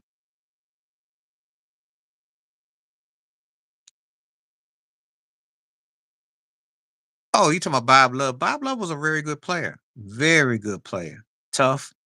All them Bulls players back then when Jerry Sloan and them guys played, those were some tough, hard nosed players. They just was in a league that was tougher and he wasn't gonna win. Camby would be a great fit today. The Tyson fight was what it was. It was entertainment. That's the best way I could say. It was entertainment. Yeah, he came in the ring like Prince, the cheeks out. It was business, and all these fighters do it. Ali did it. That's what Floyd Mayweather did. But you got to have a name to do it, though. They're not going to go dig up an obscure fighter to sell tickets. But that's what sells. But Mike Tyson, to his defense, to his credit, if you can go 40 years from when you in your peak and your prime to still getting money, yeah, he was having a Prince moment. If you saw Prince at the Video Music Awards, that's what everyone was cracking him. But he came to get the bag. Okay, JE, I'm taking Sidney Moncrief. I got to see him at Arkansas. Uh, Sidney Moncrief was underappreciated. That was a bad dude. Rondo Blackman could score with the best of them. But he did. He did. Tyson came to get paid. Tyson got bills and lifestyle, yo. He came to get paid. And he will get paid again. It's subjective, Charlene. It's subjective. Depends on what your criteria is. Yes, she do. I seen her recently. She was talking about Tupac, how she hooked him up with Madonna. Yes, she do. And I know she's got to be bitter about Jennifer Lopez. Otis Birdsong, that's the name now that's old school right there. That's old school right there. Birdsong was nice. Wrong situ teams and people, but that's a bad dude. Sugar Ray Robinson always gets love. Ali gets love. Those are two names that are consistent on a lot of people's lists, along with Jack Johnson. Pound for pound cats, yes. It's a debatable, Charlene. It's all debatable. Yeah, so Rosie got to be in the bonnet about Jennifer Lopez because she replaced her as a fly girl and got all the love. And you saw that turn on. You see, oh, yeah. Because he knows where his biscuits are buttered. He knows his bread is buttered. I think Floyd Mayweather belongs in a conversation for his record and what he accomplished. But will he be acknowledged for that? No.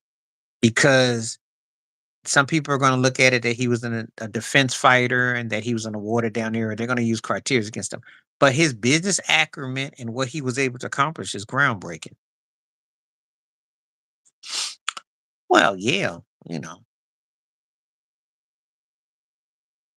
it could be a black neck. Mhm. They love it when you do that. They love it when you do that. Nothing makes them more prouder. I talk about that all the time. And my coded ways of how it does. You know how it goes. You ain't grinning. Oh yeah, that's what Karl Malone was. There are black necks out here. That is a real term, black necks.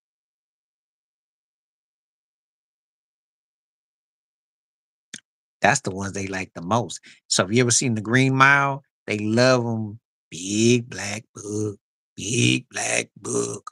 Yep, big black book, big black book. Say that 3 times. Big black book, big black book. Just like Samuel Jackson's character in Django, Uncle Ruckus said, if you put that to the big black book, like the Ving rhymes, we like 'em big black book. Michael Clark Duncan, big black book. That's what Hollywood sells you on. They have some kid climb on their back and you be a good donkey and you. Imagery is everything. The reality.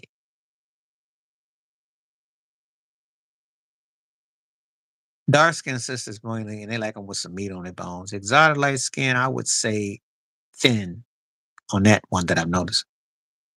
Yeah, I saw that movie. That came out in '76. Actually, that was a good movie.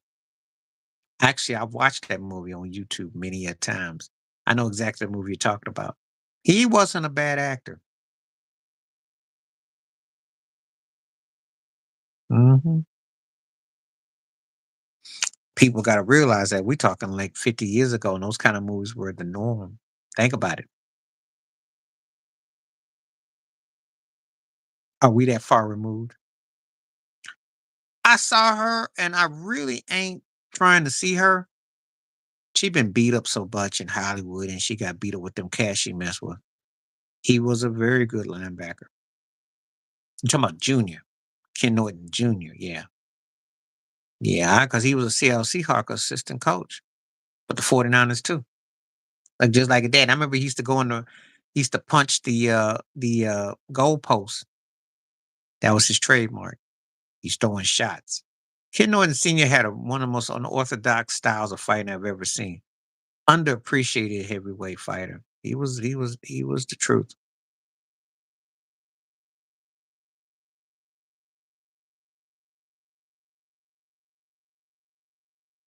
Yeah, they do. They do. And they got clown Godfrey I did a video about that. Benzino just recently called him out on it. Oh yeah. To me is because, you know, if you didn't hear the story about Rodney Jerkins, Dark Child's niece, who was they got into it about there was some in the video, something that was online, and he was talking about what he was gonna do. And when he found out that was Dark Child's niece, he backed off.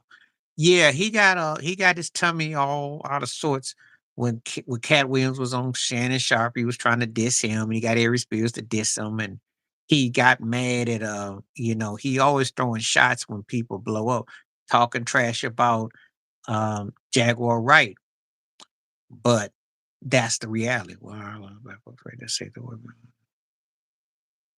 because it's politics, man. I did a video about that, and I did your video on that, and it's because of politics. It's acceptance and putting people in the thing. Do you think the legend? No, I'm a great admirer of Bruce Lee. He was something special. He was a unique force of nature. It was something spiritual, enlightened with the cat. I love his quotes. "Be water, my friend," is one of mine. Um, he was dealing with he was compartmentalized a lot. He gave up a lot of energy, but no, he was a unique force of nature. But he paid the price. But I had a great admiration for Bruce Lee. I've been by his spot in Seattle. I had a lot of I admired him a great deal. So no. I never. Well, Chris Rock now is doing was it the MGM? If you go on the YouTube streets and you see the promotion for the gambling, that's what he's doing now. He's a spokesman for a gambling. He sold out a long time ago. Seinfeld was embarrassed and cringing at the jokes. I saw that mess, but that's what he do because he never loved himself. Think about it. If you got a show that's the most successful project called Everybody Hates Chris, and that's how you feel about yourself, well, that speaks a lot of volumes about you.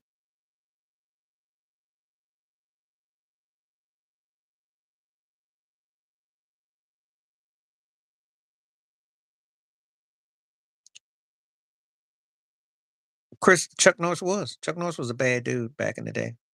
He was bad back in the day. So was Jim Kelly.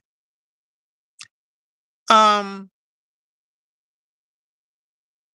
D.L. Hewley's taking shots at Michael. Boosie says some things because he's not musically enlightened and educated to understand that. So they don't understand how deep the Michael Jackson thing was.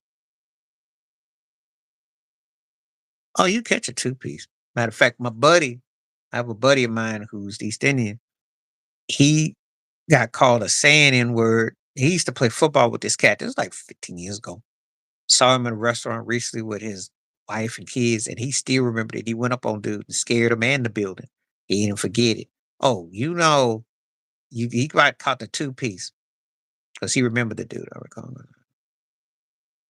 Yeah, that was one of the reasons why I got tired of him because when he got caught messing around, he got in trouble with this blonde. Some chick was trying to put a essay on Chris Rock, and what happened was Anthony Pellicano, who represented Michael Jackson, Chris Rock used him for detective work. But see, a lot of public don't know that because Chris Rock that came out and made it and then made things one sided.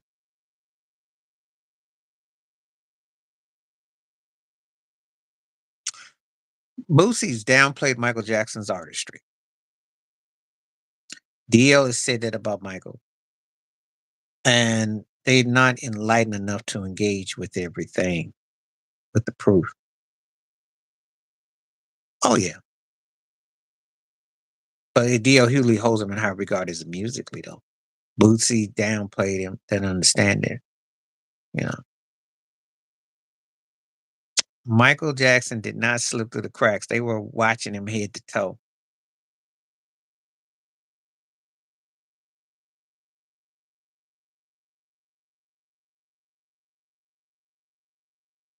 Well, she's never been loyal no way. She got mad because him and Lisa Marie Presley went to Diane Sawyer for when they got married to interview, and they cut their feelings hurt, just like Brian Gumbo did. That's why Lotto act that way. And the thing is, Oprah was big before Michael, but she became like orbit after working with him in '93 on that interview. But she already showed what she's about. You cannot trust her no further than you can throw her glasses with them tightly on.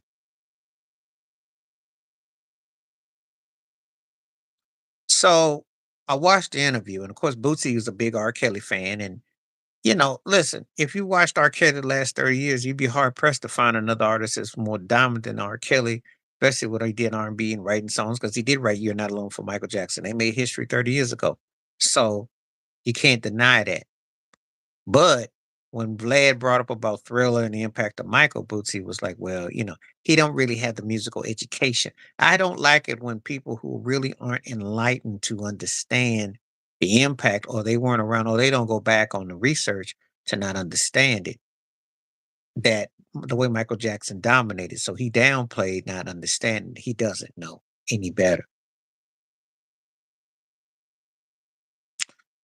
Not when not after the last allegations, the 20 years ago, she kinda acted kinda funny. She started to change on him, and she was upset with the Diane Sawyer thing. She did.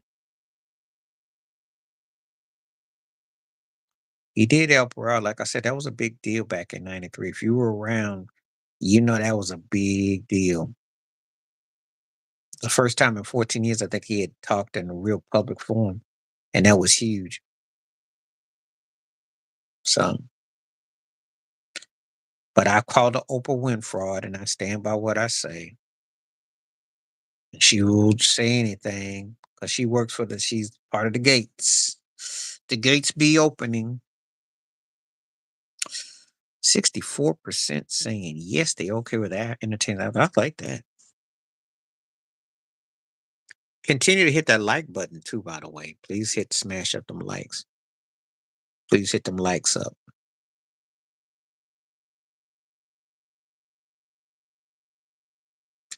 Yeah, Gail and her, Gail, well, Gail bought her some credibility about the R. Kelly thing. But after that, she sunk her ship messing with Kobe. And then I think was associated with Meek Mills. I ain't for sure, but she is a part-time journalist, whatever you want to call it. She's trying to sell herself as a socialite. I saw her in the I saw her in a bikini outfit trying to do that Martha Stewart thing and flip, and it don't really. She's healthy, but no one's really sweating Gail. No one's sweating Gail because everybody know most of them are thinking Oprah and Gail, so no one's eyeing it. But yeah, people who don't do the research or don't listen to go back on music artists and stuff don't always understand that certain things.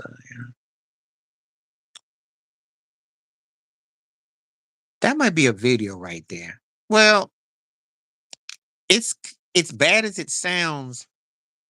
She's gonna be used as that. I'm surprised that he said Beyonce. I'm surprised he didn't say Taylor Swift. But let me use that. I probably will. Um, he has to say that to keep a job, though. Let me go. I'll make a video of that.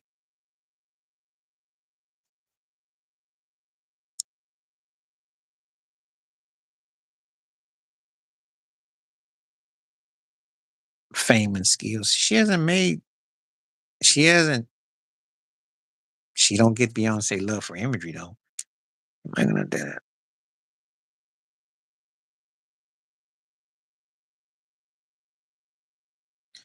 Well, you gotta remember something. Austin Rivers is about a professional basketball player away from being Bronny James. So at least as third tier. He has to say what they want them to say.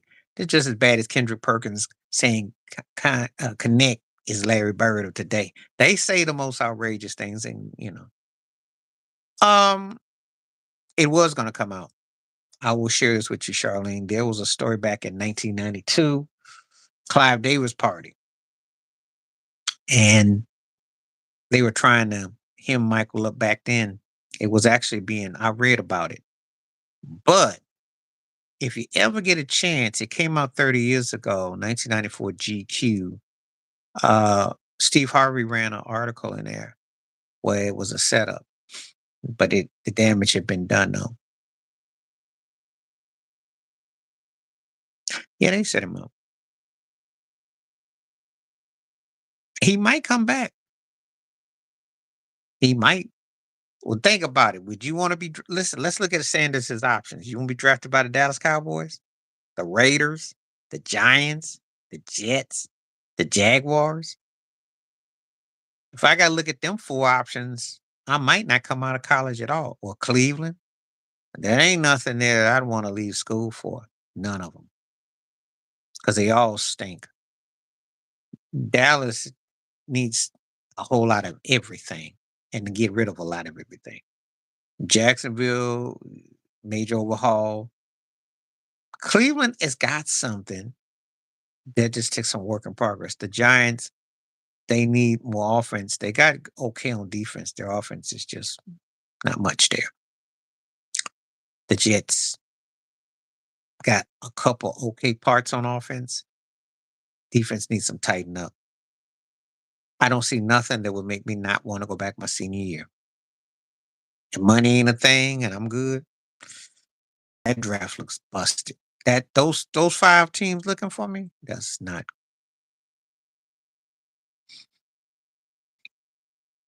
But yeah, you're right about Austin though. But I'm gonna do that video though.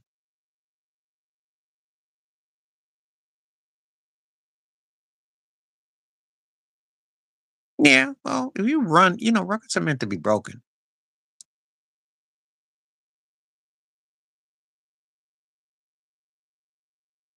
They're Barry Sanders had a great college career, and guys are playing. So, you know, I don't really get excited too much though. See, I could see for it can be, it is opening. They don't have that dude yet. They don't have that dude. That's what you're seeing.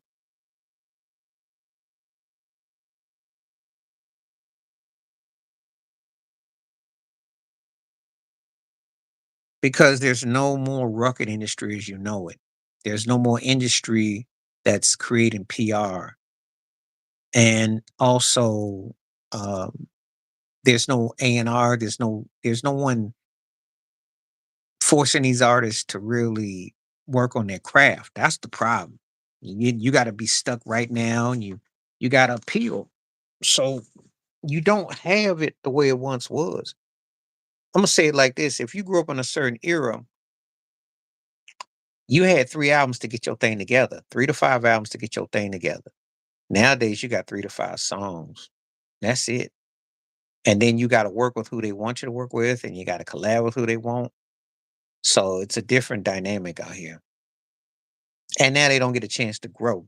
They don't have no maturation and shows. It's a lack of professionalism. That's why that chick that's out now, that Sarah, can't think her name now.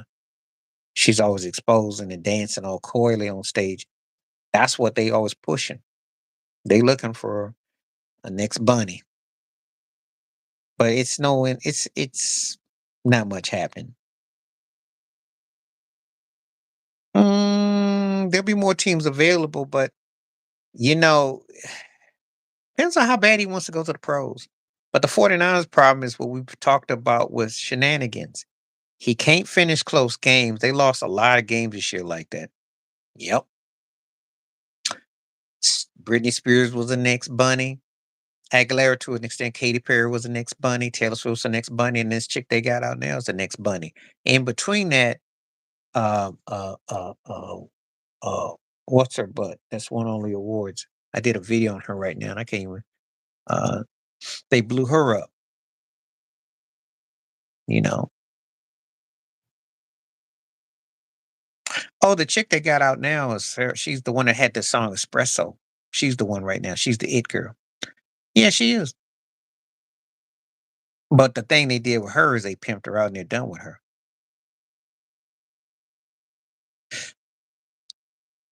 They still want to have the spotlight. Let me give you an example. The Hilton, they still think that somebody still remembers them because they can hang on. I saw Paris Hilton hanging all on 50. Ariana Grande had a bunny moment. It didn't last long. They tried. Well, the reason why they can't hold it to Madonna is because Madonna had a backbone. Plus, Madonna was about her work. Say what you want to say about Madonna. Madonna's putting a new song out, her imagery. She was constantly working. Now, Gaga falls into that as a junior whopper Madonna. The thing I'm frustrated about Gaga is this: Gaga uh, is more talented version of Madonna, but she's a double junior whopper version of Madonna. Ask me how does that work? That means you could have more talent, but you don't know what to do with it. She don't know what to do with it. She don't know what to do with it. And Madonna always kept songs, and Madonna kept her image going. Madonna stayed on. She stayed on the grind. You get these some of these acts be looking back for adulation. Pretty much, that's what they do. That's what they do. Remember when they used to do it to Ava Lavigne? They tried to say it about Ava Lavigne and Billie Eilish. That's what I was trying to say. Billie Eilish got all them awards, but no one sweats her like that. They tried to with Eilish,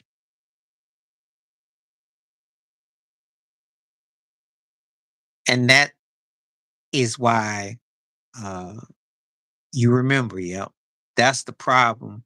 That right there in a nutshell. If you got all that, but you still can't come up with the songs, it's like Quincy Jones always says about the songs, man. That's what it's true.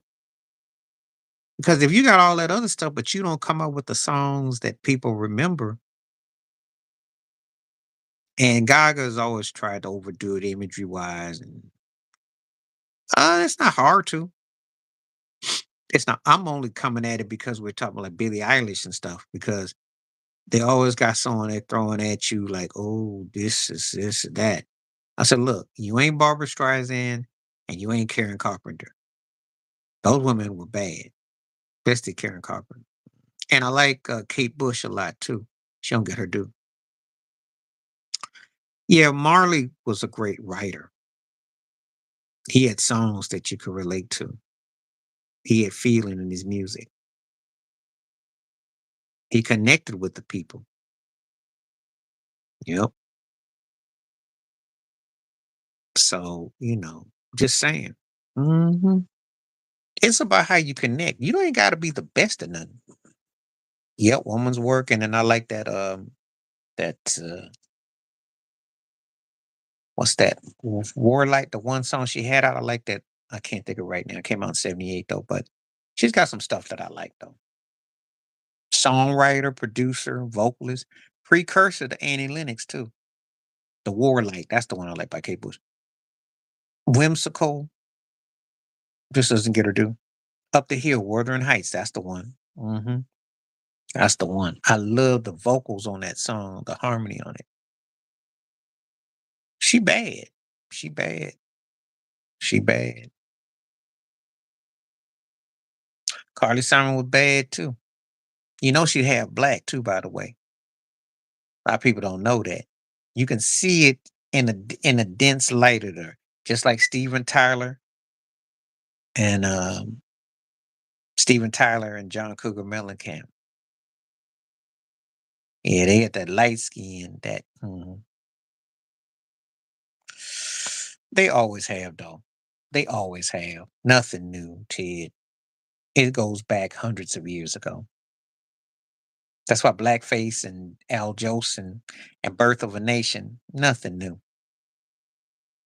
Always wanted to be, but didn't know. Oh yeah. Except he tried to say he was, I forgot what he used. He tried to use that Coca Cabana Tiger Woods thing, but he was too corny anyway. Yeah, Carly's hair texture, especially when it puffs up a bit. Steven Tyler's puff, you can see it. It's a little, and John Cougar Mellencamp, it's faded, but you can see it in it.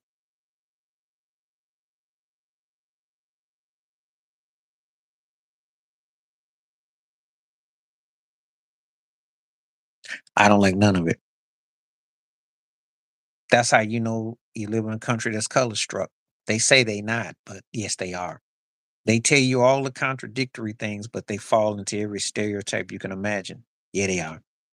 If they weren't, they wouldn't be doing it, but they do.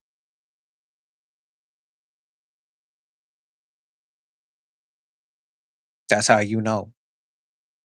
People crack me up trying to say, "Oh no, look, yeah, you is, yeah, you is, yeah, you is, yeah, you are." hmm Well, that's always been the case. I mean, cats have always. You go back and look at the Rolling Stones in '64 on the Tammy Show behind James Brown, and Mick Jagger was trying to do the James Brown. You'll crack up, but that's what he was trying to do. It's nothing new. The Beatles thought they were five white guys living vicariously black in Liverpool. Looked up the black. It's nothing new. Some of them are. There is a form of respect, but then there's others who are bandits. You can usually spot the bandits. They usually give themselves away pretty quickly. They usually do. I'm not saying that you can't be inspired because let's be realistic. Black artistry is some deep, profound stuff. He was inspired by Otis Redding and Sam Cooke.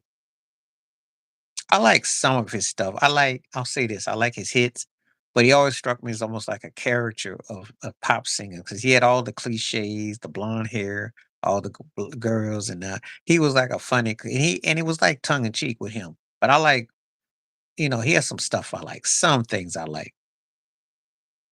He has some stuff I like. Yeah, do you think it was a funny song? And he took that chord progression. Bobby Womack had a song. There's a couple chord progressions he took out of that song. He was catchy. He's been dealing with some situations from the cocoa bodies kind of like affecting his voice. So, but he had that raspy voice though.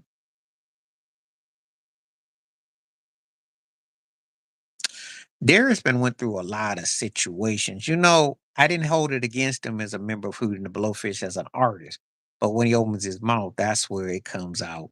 Yeah, that's where I had issue with because he said a couple things while I'm looking at him sideways. Genesis with Phil Collins and Peter Gabriel, very talented band. Got some songs I dug. Total, I like some of their first record, but I mainly like them as studio musicians, if I'm honest. Hold the Line was my jam though. And 99, that was the one song. Was the one song they had that. I like Georgie Porgy, and there was one other like they have a few songs I dug, but I like them more for their studio session work though. Steve Porcaro on drums, Steve Look on guitar. Yeah, Georgia Porgy had Cheryl Lynn on it, but it was 99. I didn't really care for Roseanne. I thought that was kind of hokey. I didn't really like that chorus. Got to fall away. Rosanna, yeah. That was kind of corny. It's kind of corny to me. But Hold the Line was my jam by them. Hold the Line, Georgie Porgy. I like that groove based stuff better. Didn't like Africa either. He's a cornball. He's a cornball. He's like the plain version of Wayne Brady. And they almost look alike. They almost like they separated at birth too. Got that same forehead too. But he came out the box. I mean, Hootie and Blowfish was huge. They had one of them moments when they first came out because no one thought he was the black dude sounded like Eddie Vedder's like, oh my hair. Oh yeah, you just dawned he kind of looked like Wayne Brady. They got that dented forehead, like their forehead, like it's all shrunk in a spot. So like I'm like, and he more cornier than Wayne Brady, but not as fluid though. There's a country brother though. But when he tried to do the snake in the video with Dan Marino, I only want to be with you. I like, I agree with those two. Springsteen, though, I do say this in his defense. If you ever go see him and he gives you a 3 or 4 hour show, he gonna give you a 3 or 4 hour show. He doesn't cheapen you with a lot of he plays. He's had a few songs I like. Tunnel Love was one of mine. I like a few things he did. And he's a well-rounded dude that actually speaks his mind. So I can respect him. I got respect for him. But as an artist, I think he's just okay. But I do respect him personally. And he do put on a show. You go see him, you won't get cheapened. But I'm not big on him now. Yeah, the Rolling Stones, they had some songs I like. If they but I think the higher players could do everything they could do, you know. But they had a few things, but yeah, nobody cared. Nobody cared. Nobody cared. Hot, hot face Italian dude who looks like David Hasselhoff had that. The face would blow up. We want to say hot face. I'm talking about like he puff out and turn red. Cause I remember when he would get mad, that old fiery Italian looking like Sal from Sal's Pizzeria Dan Marino used to crack me up. He get all mad. Um, he the thing about it, what got him is that no one said anything about Cal Ripken Jr. running across town either. Complexion does work. No, Tiki, I'm gonna tell you what Tiki. It's not this is one time I'm gonna say that it depends on who you are. No one said nothing when OJ was messing with Nicole Brown Simpson, 7879. And see, he had openly when he was still married to Marguerite. Just saying. So Tiki's problem is he was cocky, but no one really boys will be boys. What if you're on a professional level, they tend to look the other way. No one ever said nothing about Michael Jordan's situation. You ain't never heard about what Anita did on the Miami Beach when she had the detectives at 2, 5 in the morning and had him filmed to settle that case. So this is not black or white. This is usually cut across. No one really airs them out. No one cared about Marino's situation, you know. Oh yeah. Oh yeah, okay. So story goes, I knew somebody who lived in Baltimore. It's back. I forgot what site. I was on one of the things. And I knew the area pretty good. They said, yeah, Cal had action across town. You know, they've been selling him his milk and poppers and milky toasty and good natured. Just all wholesome, like he's Richie Cunningham, like he's Opie. Yeah, he had action going on the side of town. Had a side dish. But you ain't gonna hear about that because he got an image to protect. And they had him trying to pass Lou Gehrig's game streak, which I think two things worked against him. I think he played too many of those games consecutively, and I think losing 80 Murray hurt him a bit. But they had him all pegged out nicely. He was nice and wholesome, you know. Now, black or white or Mexican, whatever, if you got crossover appeal, they have a tendency to not bring up certain things. Oh, no wrong with that. You ain't never got me no apology about covering Barry White. Barry White's one of my favorites. Hold on just a second. I got to do something real quick. Hold on. Be right back.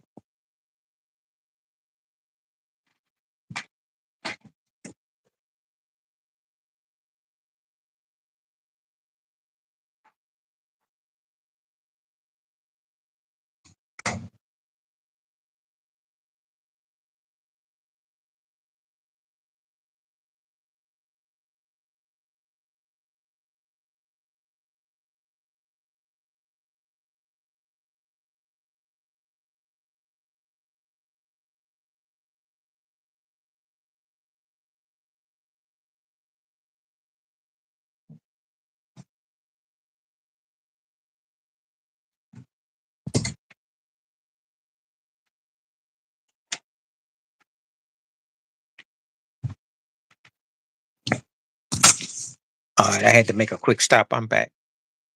No, you got a problem with Barry White. No, he didn't. He didn't. No, he did have crossover appeal. Elton John helped him out get his demo going. And Wink Martindale, who used to be on Tic Tac Toe, the show was instrumental. He had help, but Barry was an OG for real. Now he told a story about being in jail and listening to Elvis Presley's song in the ghetto, and he said it inspired him. And Barry worked with people. Now you know his godson is Chucky Booker, and Chucky Booker sometimes does this show called Halftime Chat, and he's done interviews, and he talked about how instrumental he was. And Barry told him that the stuff you see on TV ain't real. Barry had some of the most. When I used to watch interviews of artists, his had to be the ones I'd watch the most because he didn't sugarcoat nothing. Now, my most gangster Barry White story was the time he um, had to go visit 20th century. It was 20th century record company, the president, and I think they were acting funny with his money, and said Barry pulled a piece out and got his money. So, Teddy Pendergrass. So I think Tyree's supposed to play the movie. I had a Teddy book. As an artist, I dug him. It's a very complicated story though with Teddy, but artistry. I like the songs. He could sing. He was soulful. He was soulful. He was soulful.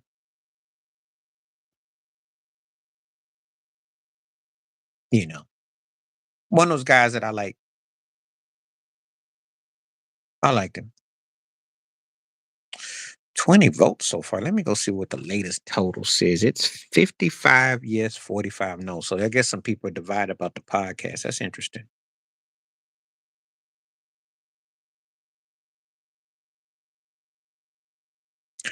The Dills came out in the 60s, but Stay in My Corner was the song. They're from Chicago. And actually, if you watch the movie The Five Heartbeats of Robert Townsend, that's who that movie was based on. Between the Dills and the Temptations and a couple other folks, that's what the Five Heartbeats was based on. Yeah. Stay in My Corner is one of the songs. Marvin Jr. is one of the baddest vocalists ever. They were an early introduction to Rock and Roll Hall of Fame. They were bad. Cats could sing. They were bad. That's a good pick right there. They legit. They never get no love though.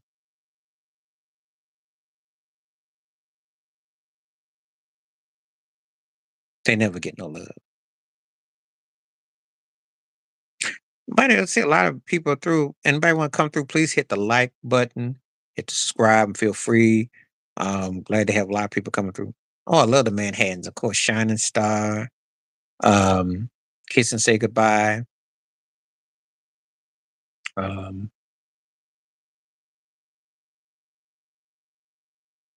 um, that is one cut back in '83. Quite a few songs. Stylistics, huge fan of Stylistics. Russell Tompkins Jr., one of the baddest vocalists ever. That falsetto. Ohio Players for the Funk. And to me, they were everything the Rolling Stones never was because Sugarfoot could have been just like Mick Jagger, could did it all. And they were a more scarier band musically. They could play. Uh, great horn section, great rhythm section, broke, and were very versatile. Because with the part where I mentioned with the Stones, the Sugarfoot cadence of the Mick Jagger got the same thing. Listen to Muddy Waters. Listen to Howlin' Wolf. Listen to John Lee Hooker. It's the blues. Sly Stone, groundbreaker, the most important American band for me in the sense that racial integration with the band, the sound, the style. Sly Stone was a bridge to a lot of people,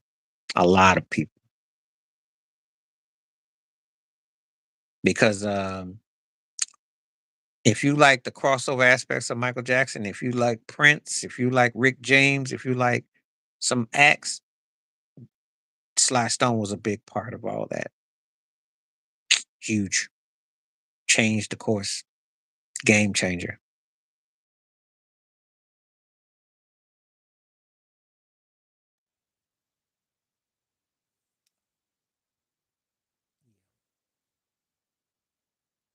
So that's from the historical perspective.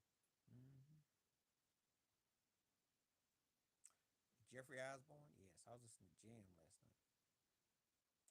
Yep, he played drums in there. LTD was holding on when love was gone. Yep, had a lot of great songs. Little ballad, a lot of songs. I yeah, from a band leader perspective, from everything they did, "Sexy Ida" is probably my favorite song of him and Tina. And of course, they tore out "Proud Mary."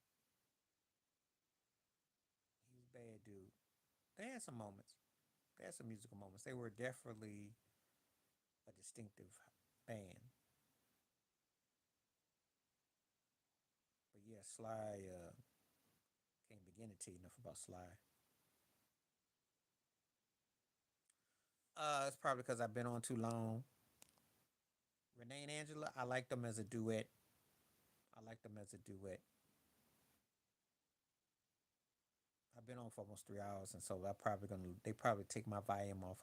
Don't ask. I don't know why they do that. If you can hear me, give me a one. If you can't, give me a two. Yeah, I like Angela. Angela obviously a singer and a musician and player, and she did a lot of stuff. She helped out with the Aussies a lot. Renee Moore, talented. I liked them. I liked them. I'm not blown away by them, but I liked them. I like the stuff they did. I like the stuff they did. The hits.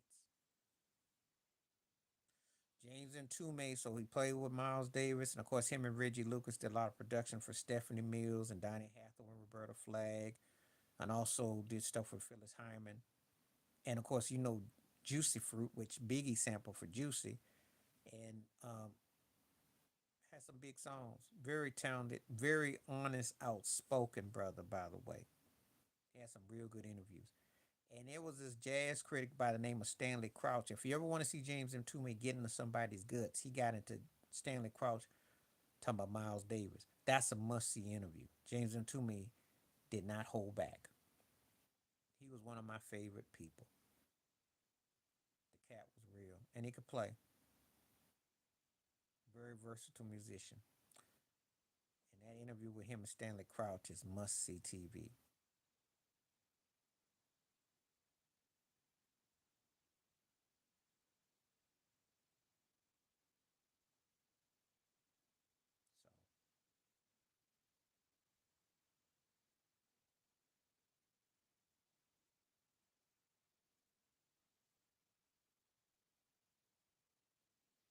So, okay, let's see what we're working with. We got 21 votes now, so it's 57% saying. So majority are saying they're favor of entertainers and stuff podcasts. That's good. Still kind of close though, I think. Bobby Brown, that window, that window. He was the baddest for that window. He made no addition have to step that game up. He was for that what he did. He made him. He was the guy that I always said he wasn't the most talented or this and that, but he outworked you when he was in his peak in his prime. He outworked you.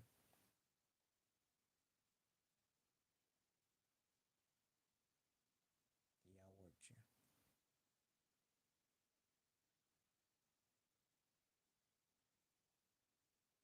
He was good. If I take the totality of New Edition and his solo career, yes, his solo career had two big moments. New Edition, he had some moments. If I take the totality, yes. Falling in Love Again is a catchy song. That's one of my what you call yacht rock, blue eyed soul type songs. Love that. Baby, baby, I'm falling in love. I like that one a whole lot. That takes you back to the 70s. That's 70s AM rock radio. As far as like slow jams, love the feel of that song. Yep, the Chicago's. Are you talking about Chicago or the Chicago's? I gotta make sure we talking about the same thing. Because if you're talking about Peter Cetera and Chicago's,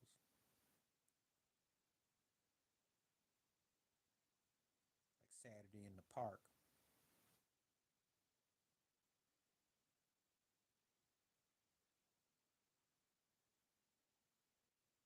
I'd say Bobby would be a Hall of Famer, but I think they would be kind of close. Old school cameo, yeah. I did a video on them which went over big. Um, 78 till about 82, 82 was my favorite cameo era. Roger Troutman was very talented cat. The voice box, a lot of people just don't associate, but he was a tight guitar player. And Zap could still, they could tear up a small theater. They was tight. Definitely brought it on stage. Definitely. Cameo was funky, had a real rawness about him, which I do.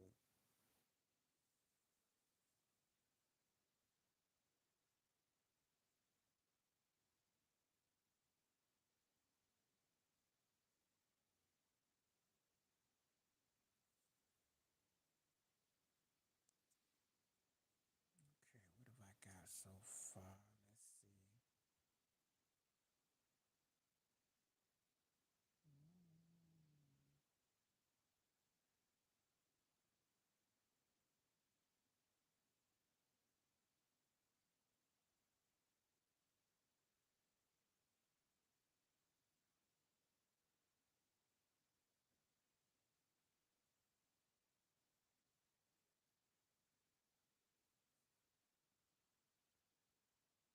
Well, QB Brown got to be like 175, so that's not a surprise. I will miss his how he would analyze the game and how he could. He actually the way he would talk about teams trying to come back in the game. It seems like 178. If you go back to how far I go back with Hubie Brown, because he had that stringy head, gray afro, Jerry curl for like 30 years. I go back with him, but he would talk and he said, "Now that's how you come back in the game." It's almost like the team was like listening to him on the sideline, just the way he would rally. Loved his aspects and knowledge of talking about the game. He's one of those minds of basketball you don't mind. You can understand him as a beginner. You understand how he breaks it down. He was a coach's coach.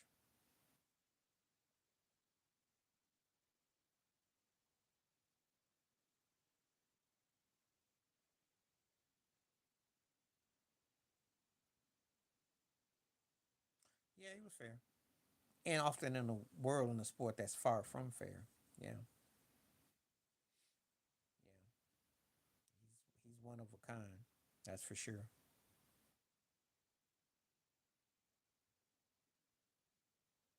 I got a lot of respect for him.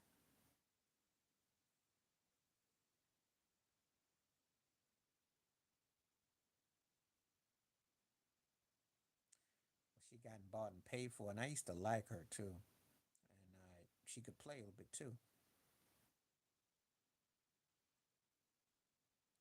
but she probably got to play ball. Mm-hmm. That's what happens. You got to work on that. You got to work on that plantation. They want you to shuffle a certain way. She used to be more opinionated too.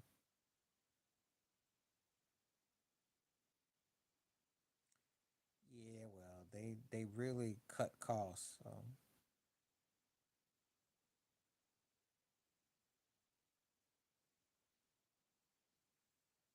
they probably put it back over there. Now they got Charles, Shaq, and Kenny and Ernie coming over. Probably will. Hey, she's a middle-aged woman and ain't gonna start doing a podcast, and she ain't gonna start saying what she know, and she likes living in that two-story crib in that burb, driving that wagon, and going to yacht clubs and living a certain lifestyle. She ain't gonna tell the truth. We already know. Bought and paid for.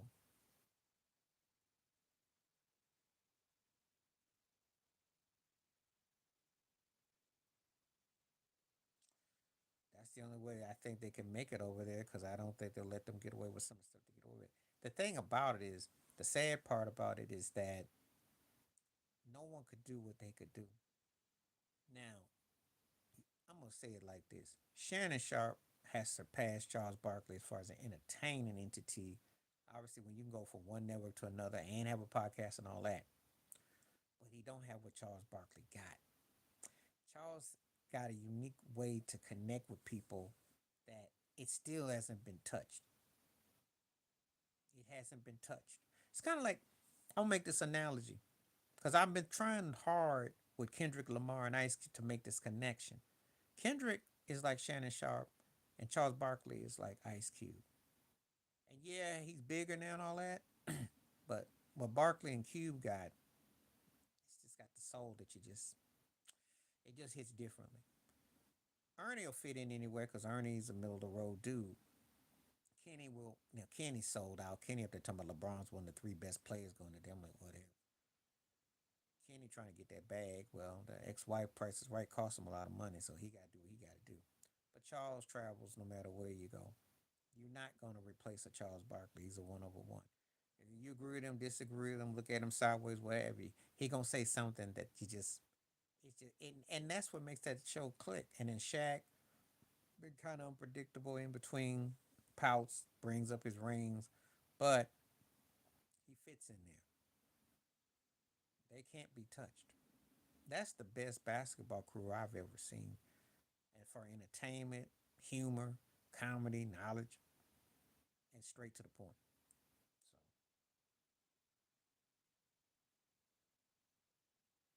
So I'm sure somebody like the Mad Dog wants to get on there.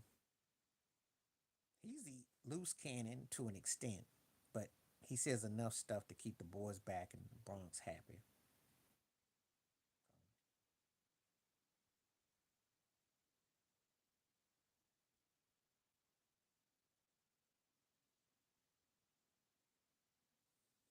Okay.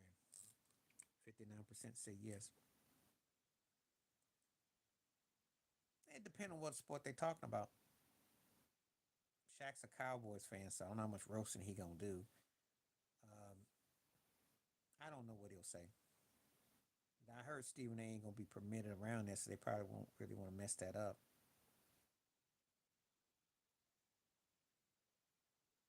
He ain't thinking about her. Who makes you think he ain't already tried to talk crazy around already? It's that Kimberly one that he'd have to worry about, the one that went after Cam Newton and it backfired on her. But that's the one. Malika Andrews ain't gonna go nowhere near that.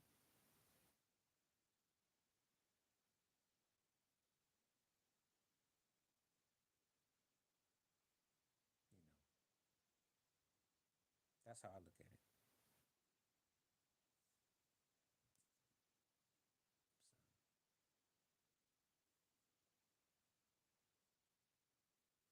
So, it'll be very business coded.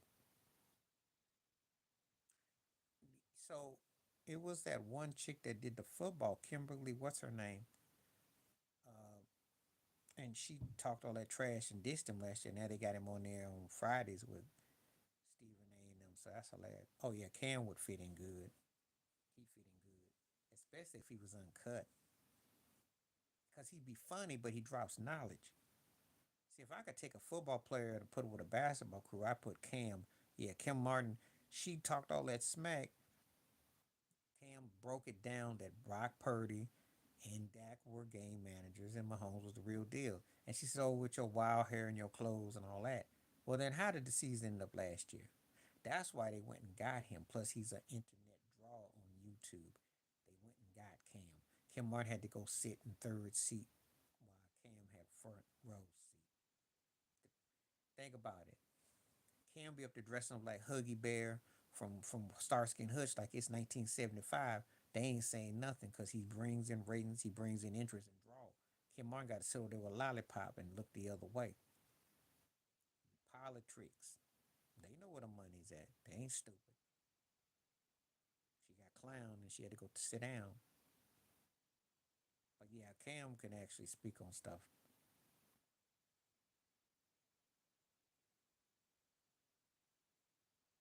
So I'd welcome that.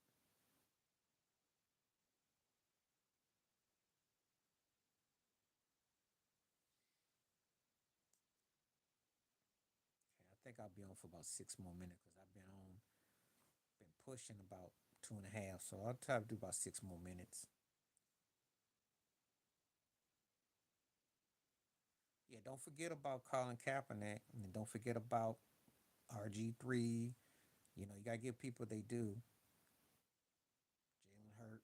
I can name the ones. Deshaun Watson, whether you want to admit it or not.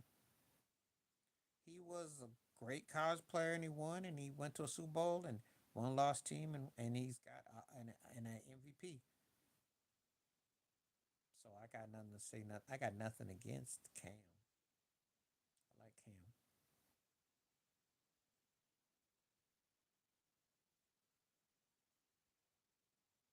like Cam.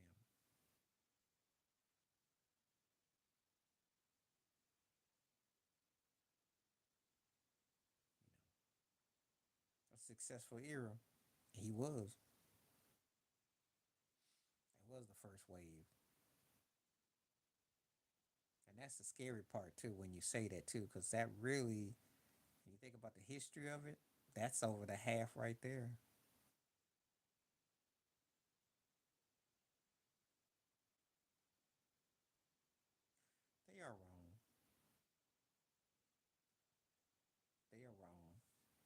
I don't really get into his personal life.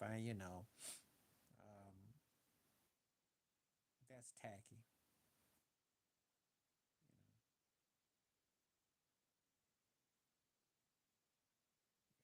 Now, two things can be true at the same time. I don't touch anything on his personal because that's, you know, and he's still a black man at the end of the day with everything he's been through. He's been through some stuff. He's a cornball, but he been through stuff. But they wrong for that though. They wrong for that though.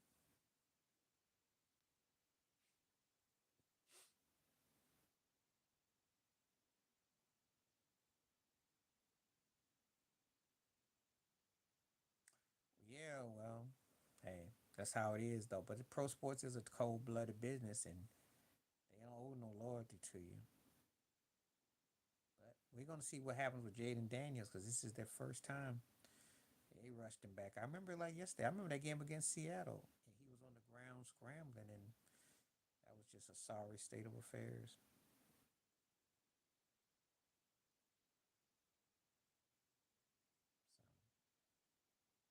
So hope they don't do Jaden Daniels that way. That's all I gotta say. They're gonna find out what they're made over the next few weeks, though. They got schedule is a little tougher.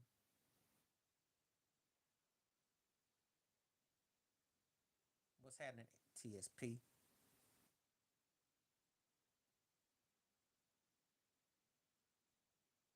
Yep.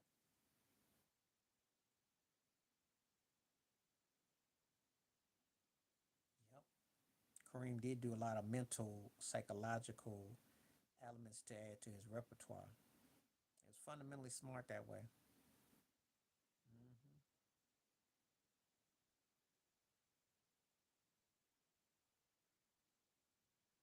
I loved Hubie Brown. I'm a huge fan. And I think that they need more of him, but they don't like that though. But I loved him. I loved his broadcast, his analyzation, and the way he would break things down. Because he broke it down where you could understand it, but he also talked about it in code, within code, and it made sense.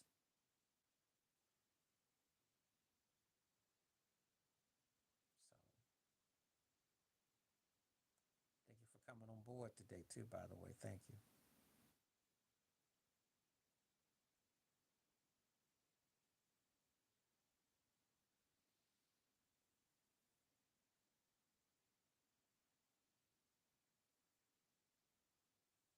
Now, what's happening at TSP? Glad to have you on board.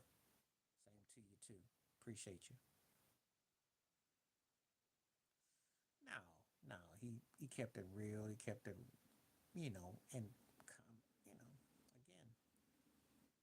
they don't have to be complicated.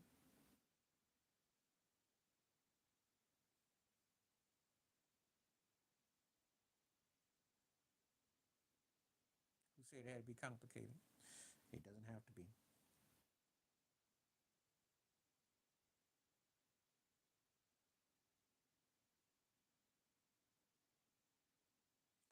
Yeah, I gotta ask that question. I did a video about that, and it's coming next week. He got a right to be because if you look at it from a statistical perspective, especially in the postseason and what have you, uh, he's got 4 rings. He's got three. The last three-peat. That's not easy to do. That's so that reason alone because LeBron never three-peated, and he been a gajillion finals. Steph Curry didn't repeat gajillion. Durant didn't do it. Dwayne Wade didn't do it. Kobe didn't do it. Duncan didn't do it.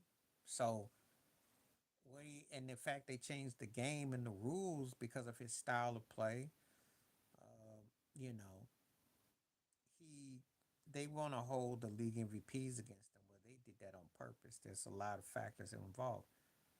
He's got it right, but centers never do get mentioned in the GOAT conversation. That's a fact. No one ever hardly ever comes out and say Will Chamberlain, Russell, or Shaq, or Kareem. Or if they do, they make him an afterthought. I think he should be getting consideration for it because I think he's one of the 5 greatest players ever, and I would debate that with anyone because his window of dominance. And you look at the scoring averages and what he did. Well, only Michael Jordan has as many all-time final scoring averages. They each share 3 apiece in the top 10 of the most points in a finals series. So he should be mentioned in that regard. That's where you build your legacy. You know, he got robbed out of about 3 or 4 league MVPs.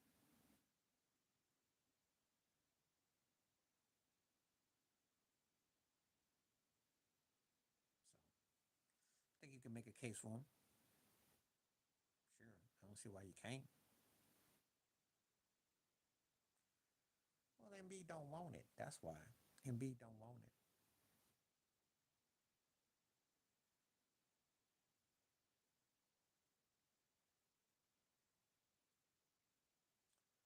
Embiid is just not really wired like that.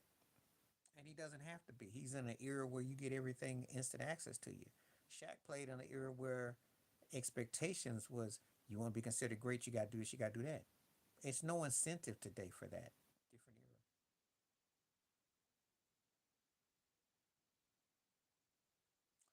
Well, corporate world wants guards. They want something that is luxurious and it's like a car that is shiny and refined. It's got status. That's why they do it. They're quick to run and throw Jordan and LeBron and Kobe. That's what they want to throw down your throat. Sabonis did even as an old man in Portland, except he was real old. And Sabonis, I'm gonna say this: I would have loved to see him in his peak in his prime, especially when Portland had Clyde Drexler and them back in the late '80s. Would have been interesting. They might have sped up the European to NBA a lot sooner had he come along. He was that good. Yeah, and he could throw crazy dimes too. He was a better assist man than Damian Stoudemire too. Sabonis inside out, but he wasn't no match for Shaq at that age. He was an old man when he came along. That body had taken a beating. He wasn't no match for no Shaq at that stage. But had he been playing in the late '80s to the '90s, we might look at him a whole lot different, which I believe, because Sabonis was a bad dude. He threw better passes than Damon Stoudemire. I used to watch Portland Trailblazers games. He could throw some sick dimes and he would bust you out with that. I'm telling you right now, he was even better than Jokic. And I think Jokic is an incredible talent, but Sabonis was even better because he did all that then when it wasn't even fashionable in a far more competitive era behind you. That's how I go back with Sabonis. People who don't know can't even imagine how more dominant he was.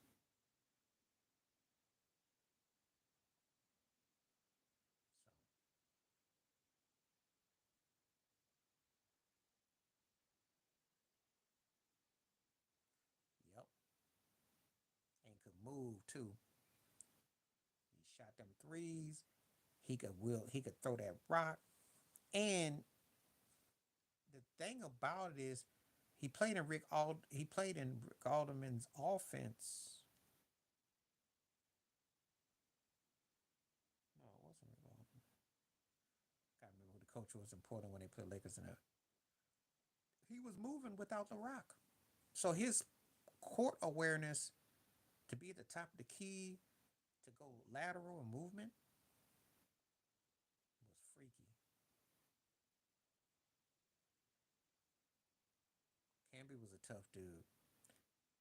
That's what we call a cat's like a pencil, but you don't break. He's the pencil that didn't break. The guy was solid.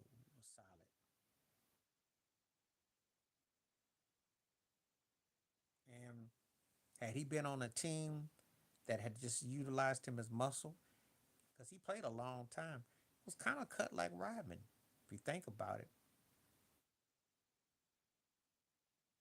Yep, he sure did. And he could get them boards, and he just was a physical presence. Sure. And that was a day. See, but that was an era where if you rebounded and you played tough, you got rewarded. Today, if you play like that, if you can't shoot a three, they're gonna put your butt on the bench.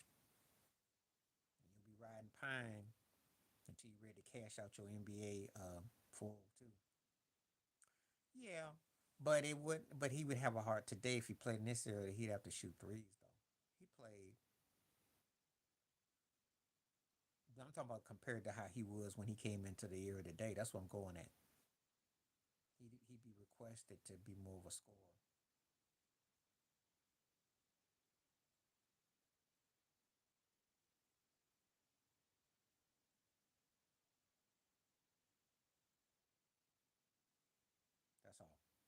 Big difference.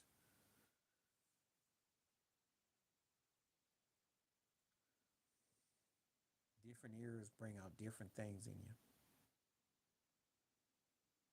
Yeah, I remember.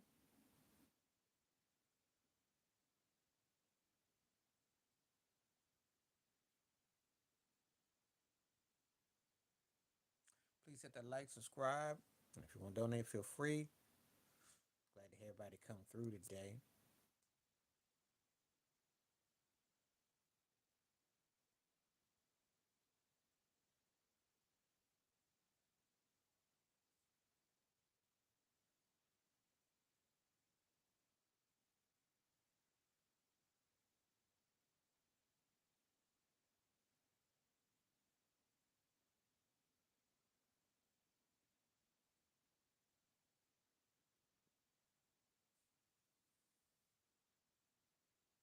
That he been released. He been on for like a year and a half. That was like last 2023. And last I think he was in Carolina. I had heard about him. It's over a year ago. I was thinking about him ironically, but yeah, he been out. Thank you, Sporting Mitch, for the donation. Appreciate that. Thank you very much. Appreciate that.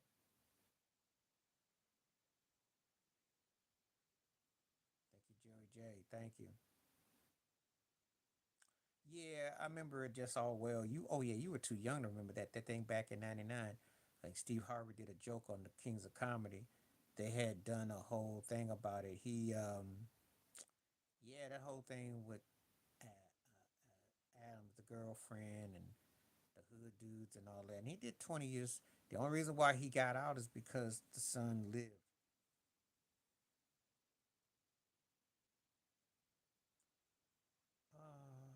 However, you just gifted it, I think. However, you just did it. Because I think you can just click on, I think you can.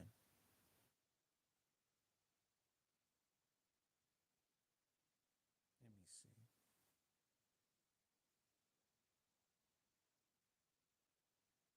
They should allow you to punch it on. I have to go on my thing. Hmm. However, you just did is the only way I can even answer that. Because I'm not even aware of how they how the mechanics.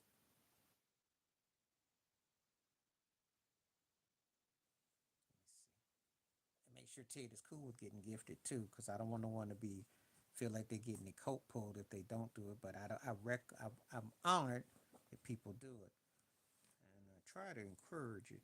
Let me see something real quick. I think. Let me look in here real quick.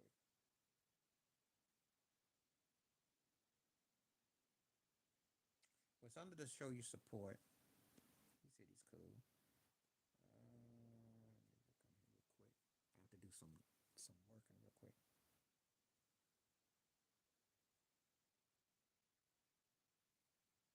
So when it says show your support, I think you click underneath that.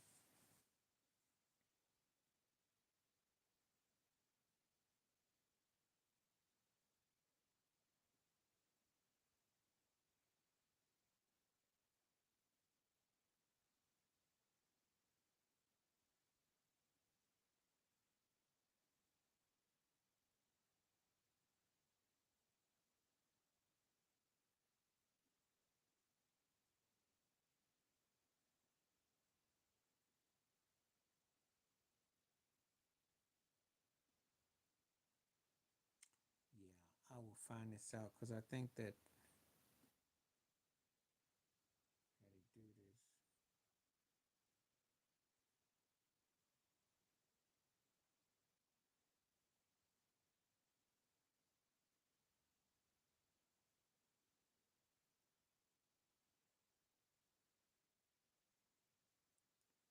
Let me see.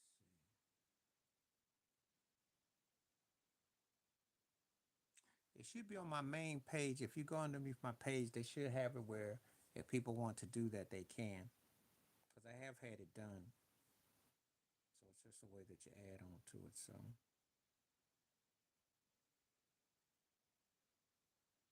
but it's also something to support though. So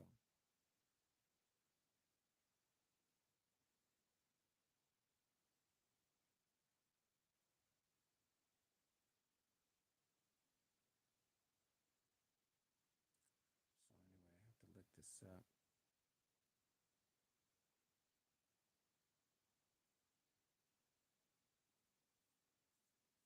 I'm gonna look that up as a matter of fact. So next time I do a live, I'll have that already figured out.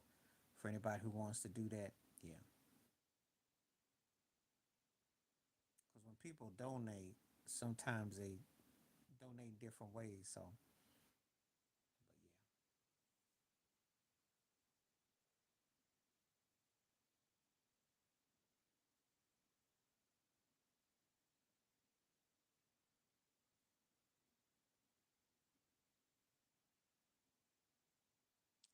but yeah. Yeah, we've been on for a few hours, and plus I got topics that people like to. Again, I got the topics. If you, it's the key that we talk about different topics. Actually, the question today was inspired by Micah Parsons. I was either going to do this one or I was going to talk about Kendrick Lamar's album, and I might do that. If I come back tomorrow, I might do that about the Cuban hip hop albums coming up before Thanksgiving or something. But yeah, I saw that. And it was tough as kin folks, but I'm not surprised. They're both from New York, and you know, and plus he's in a tax bracket. That's what that's about. It's not because well, they also the two peas of the same pie, but that's another story. I don't want to air out my old cousin, but he had his personal life. Now, as far as the football player goes, he was far better at his profession than Trump was at his. Because I still don't really know what Trump does exactly, but Lawrence, as a football player, one of the three or four greatest players ever, and he just had those personal demons. One of the main, when the main thing isn't the main thing that affects your game negatively, some of these podcasts. Are you talking about Michael Parsons? I think he's a situation of having too much too soon, if you must know. They were comparing him to my cousin Lawrence Taylor. They said he was second coming, and the hype, and he played for Dallas. Star on the helmet. It's hard to wrap yourself around it when you're only well, Parsons' situation is different. I'm gonna break these two down real quick. Parsons a young cat, very young, and he playing for Dallas, star studded. So the hype machine, the factor, Jerry, we're all that make you crazy. Paul George was always seen as the second something, but he played in Indiana. Then he got traveled. L.A. kid, but not the same because Paul George, he was there, but he was not seen as this big, larger than life guy. He was seen as a could have been, should have been. But they're 10 years apart in their careers, so I don't hold Paul George in the same stratosphere as I do Paul Pierce. I mean, Paul. I don't hold him as Michael Parsons.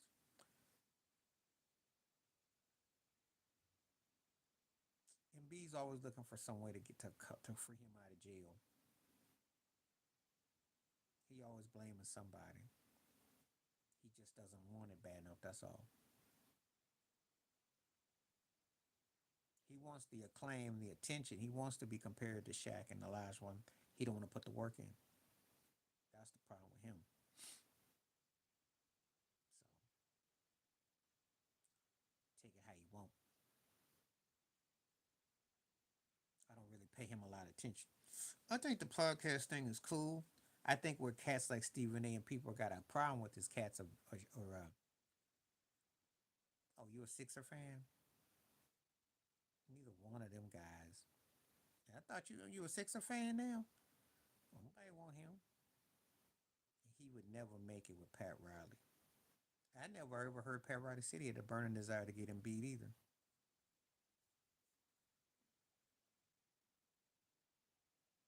He's not Miami worthy.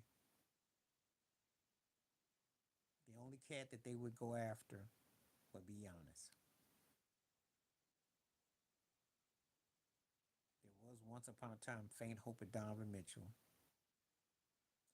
I bet they wish they could get Pablo, but I don't see a lot of people they would be dying to get. If Bronson was available, probably his style would work good in Miami.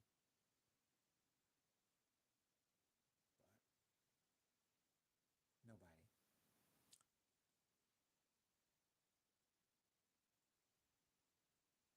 Peter Vessi always. We used to call him Peter Versace. That's what we used to call him back around the way. We used to clown him. He slurped up the Jordan. He was so pretentious. He got in trouble behind some too. I don't know if it was a slap or something. He got in trouble with. I never was too crazy about his pompous behind.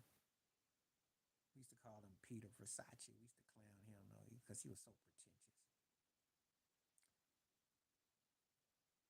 Carl probably was sad.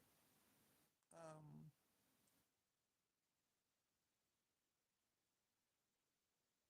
they just lost a better team. That's all.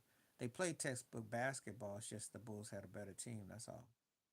I do believe. Uh,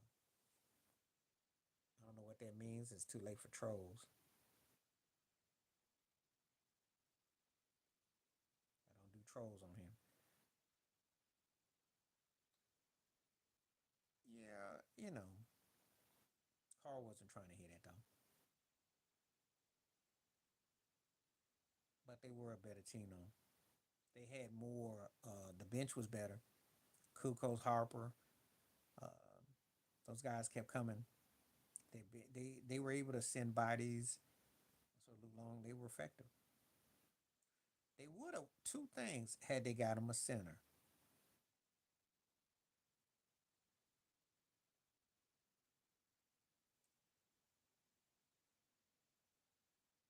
I'm not dealing with trolls, so you guys to go. I don't know what all that means. It's not English that I can speak. I did. I got rid of that turkey.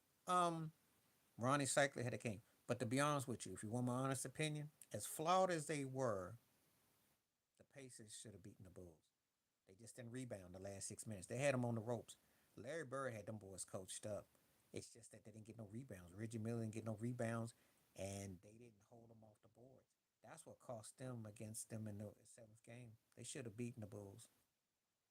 Because when Reggie hit that three and Michael Jordan had that bandit and he was mad, Jordan was mad. Jordan was like, "I'm gonna come back." He was mad. That ball rimmed out.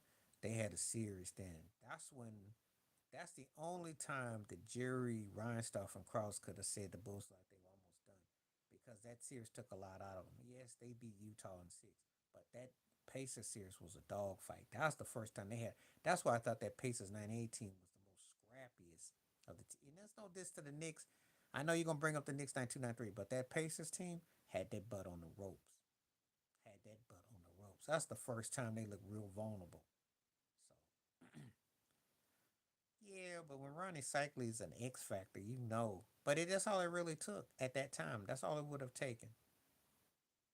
Yeah, and they had them down by five with 5 minutes to go in the game. So that was the toughest team they had to face. And I knew they were gonna probably be Utah, but the Pacers again would go warmer back though.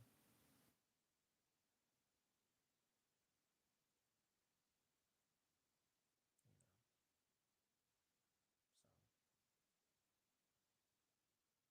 so yeah, because they got physical with them. They the Davis boys was putting it down. Reggie hit shots. Mark Jackson, the smart move again. Uh, yep, smart move again. This is what Scottie Pippen. You got to give him his due.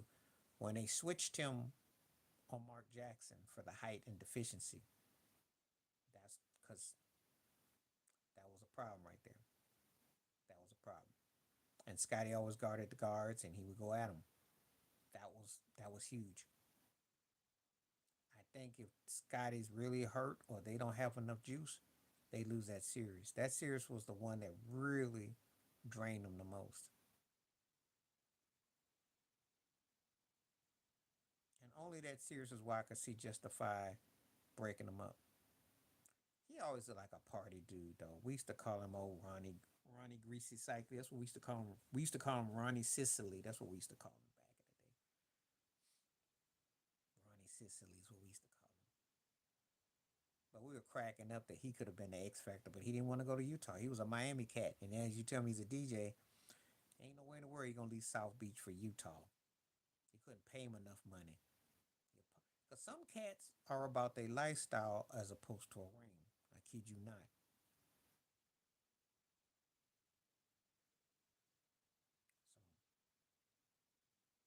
So that's not a surprise.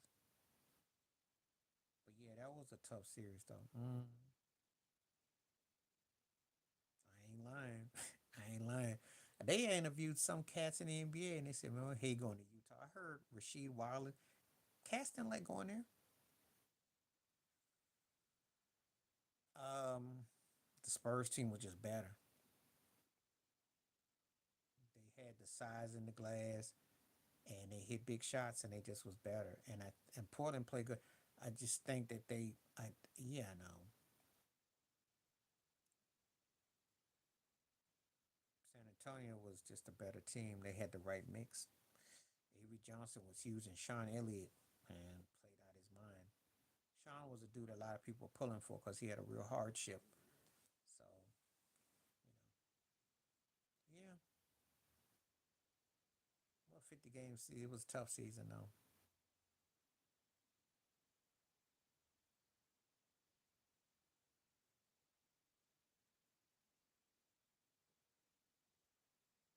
Yeah, I remember that was 40 years ago. He hit that hook shot, corner three. That's back when Frank Layden, he used to dress like Dilbert, had the glasses and all that. They were a fun team back then. They had some potential, but not championship potential. I mean, when you say potential, potential to what? Because the potential of certain teams back then meant you second round casualty if you're lucky, like a Mookie Blaylock with Atlanta, or maybe you get to the third round every a couple of years. Potential meant different things. I just don't think that he was the dude that they saw as leading the charge. That's why. Now, had he been there with Alonzo Mourning and Tim Hardaway, then potential means something. Depends on what we talking about with potential. Have him there with those guys? Yes. No one is gonna hold 94 against nobody in the West unless you say the Seattle Supersonics. That is the only correct answer to you. Because I was in Seattle at that time when Dikembe was on the ground with the rock. That was the choke. No one cared about the Jazz choke. That was the choke. That was the choke.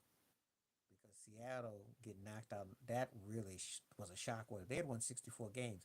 At that time, that was a big freaking deal. And Gary Payton, Sean Kemp, and George Karl were like, because they had lost in the West the last year in the Western Conference to Phoenix in 7 games. Think about it. Yep. Adrian Dantley was one of the baddest players ever. Put your butt to sleep. Do that little dip dop. You know who reminds me of him, but he's a faster version. It's kind of like Jamal Murray because the way he uses his hands and his coordination, except Adrian Dantley would just beat you 10, 15 feet and swirl on you and score. Yeah. George Karl was an offensive juggernaut as far as getting the wins. They won a lot of games. Hall of Wood. What Hall? Getting dunked on? Next you'll say Sean Bradley. No. No. And he's a good example why size don't mean nothing because he wasn't that memorable as a center. He had a lot of big centers back then. They couldn't really do nothing. That's why people always use size and say you too big, you do this. Well, Mark Eaton was big than most, and he wasn't dominant at all.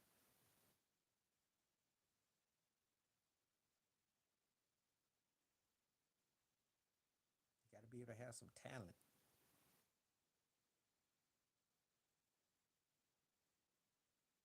just like Sean Bradley. Catch used to just bam all on him.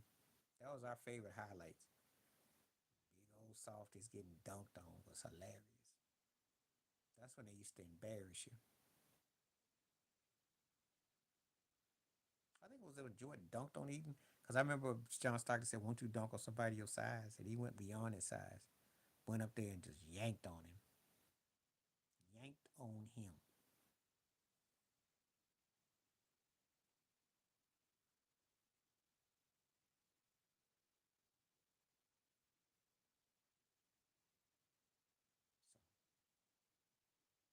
So Robert Pack had hops. A lot of cats had hops.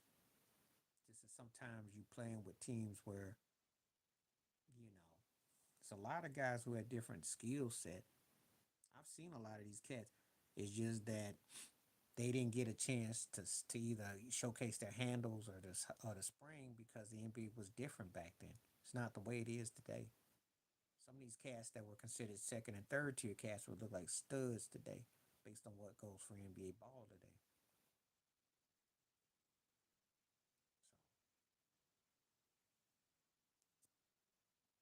So okay, I'm gonna go in just a little bit because I've been on. I got 13 more minutes before I'm gonna roll off. 13 more minutes, and I might come back tomorrow. I might. I might. Depends on how the weather is. Well, that's been subjective to change, but I pretty much today, based on where I'm thinking today, like if I'm thinking today, something that Sean Kemp did. Because the more I think about it, I gotta say the Rain Man. That dunk against, oh God, oh, his facials were sick.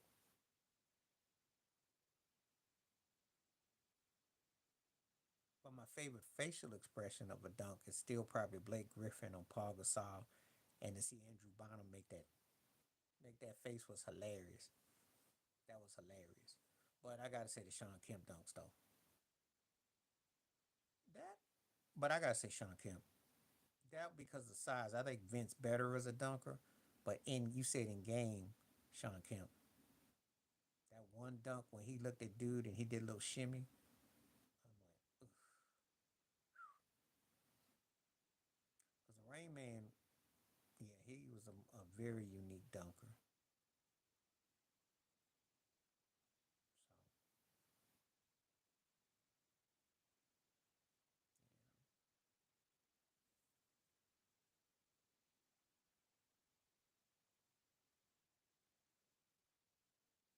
So yeah, and Horace Grant, that was in that left-handed curve. I like that lefty curve. That was sweet, and that was a big deal at the time, postseason. But some people will say Kevin Johnson on Hakeem. They like that one, you know, postseason. But I gotta say Sean Kemp's though. Those are the ones that are kind of speaking more to me now. Of course, you could say the Jordan on the Knicks or the one against the Kimber. Scotty on Patrick Ewing, which was just nasty.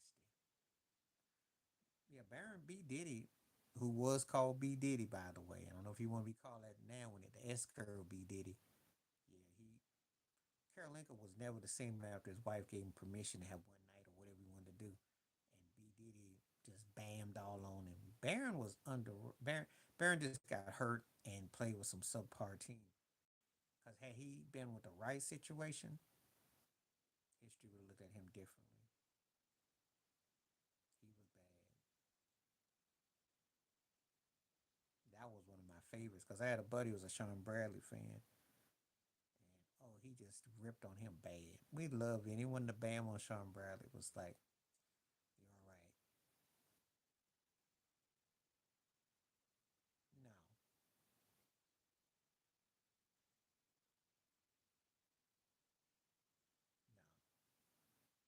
The only person I think that did that I remember, I think was Derek Coleman.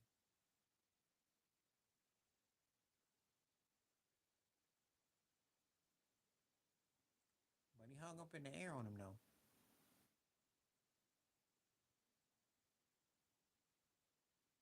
He made one of his shots out of this world on him. I know that.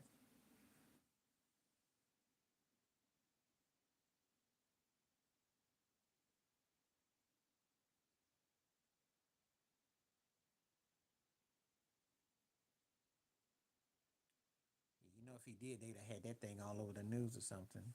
still to this day, because he did regard the rim.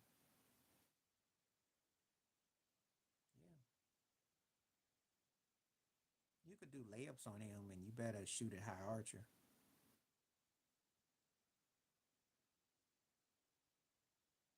Sometimes I think he did hold back on sometimes. Wilt was a different type of the player though than Shaq though.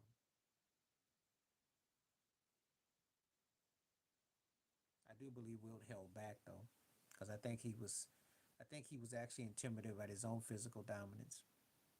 I really do. I mean, think about it. The man was a freaking stat machine, and he broke everything you can imagine. Imagine if he'd have put full tilt to just showcase and show off. There's no telling. He probably put Rockets out of reach. He was a robot.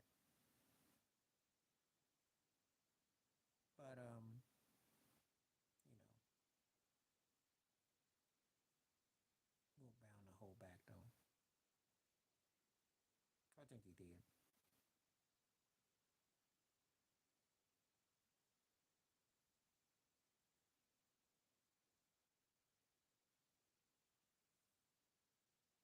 I think he did. Anyway, appreciate everybody coming through. It's been an incredible day, and I might come back tomorrow. I'll either come back tomorrow or I'll come back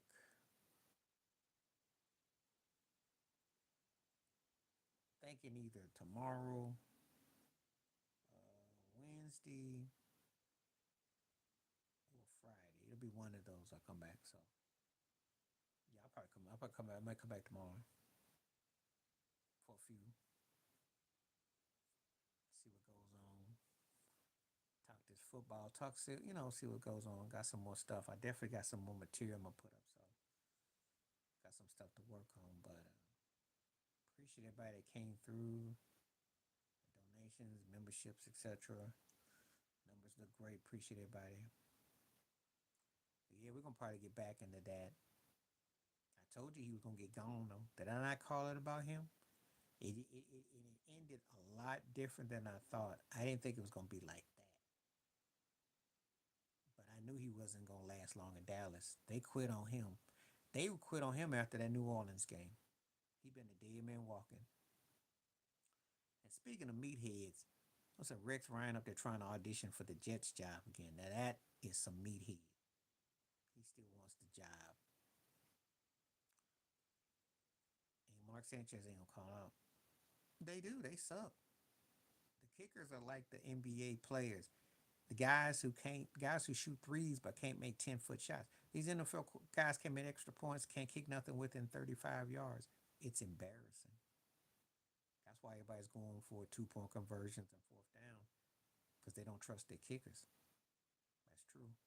And it's not the bad weather, it's bad feet. Fundamentals is lacking. Vinatieri's right. Fundamentals is lacking. It's some bad fundamentals. 25 votes, 60% say yes, 40 no. So that's good. He said, they don't. It's the same thing with basketball guys not learning how to shoot 10-foot, 12-foot shots. Growing up, you used to learn how to shoot a bank shot, fade away. Kickers used to know how to kick from ranges. These cats now, if they ain't kicking 55-yard, which is cool because teams ain't punting as much, but it's embarrassing. You kicking 60-yard kicks, but you can't kick nothing 35 inwardly, and you missing shank, and you just kicking off your sides. It's embarrassing. That's why Debo got into it with the kicker a couple weeks ago. The cats are embarrassing. So he ain't lying. And he's one of the greatest kickers ever. They see how flawed the game is. Yeah, but they're not forced to do it like they used to though. They're told to kick long or don't kick at all.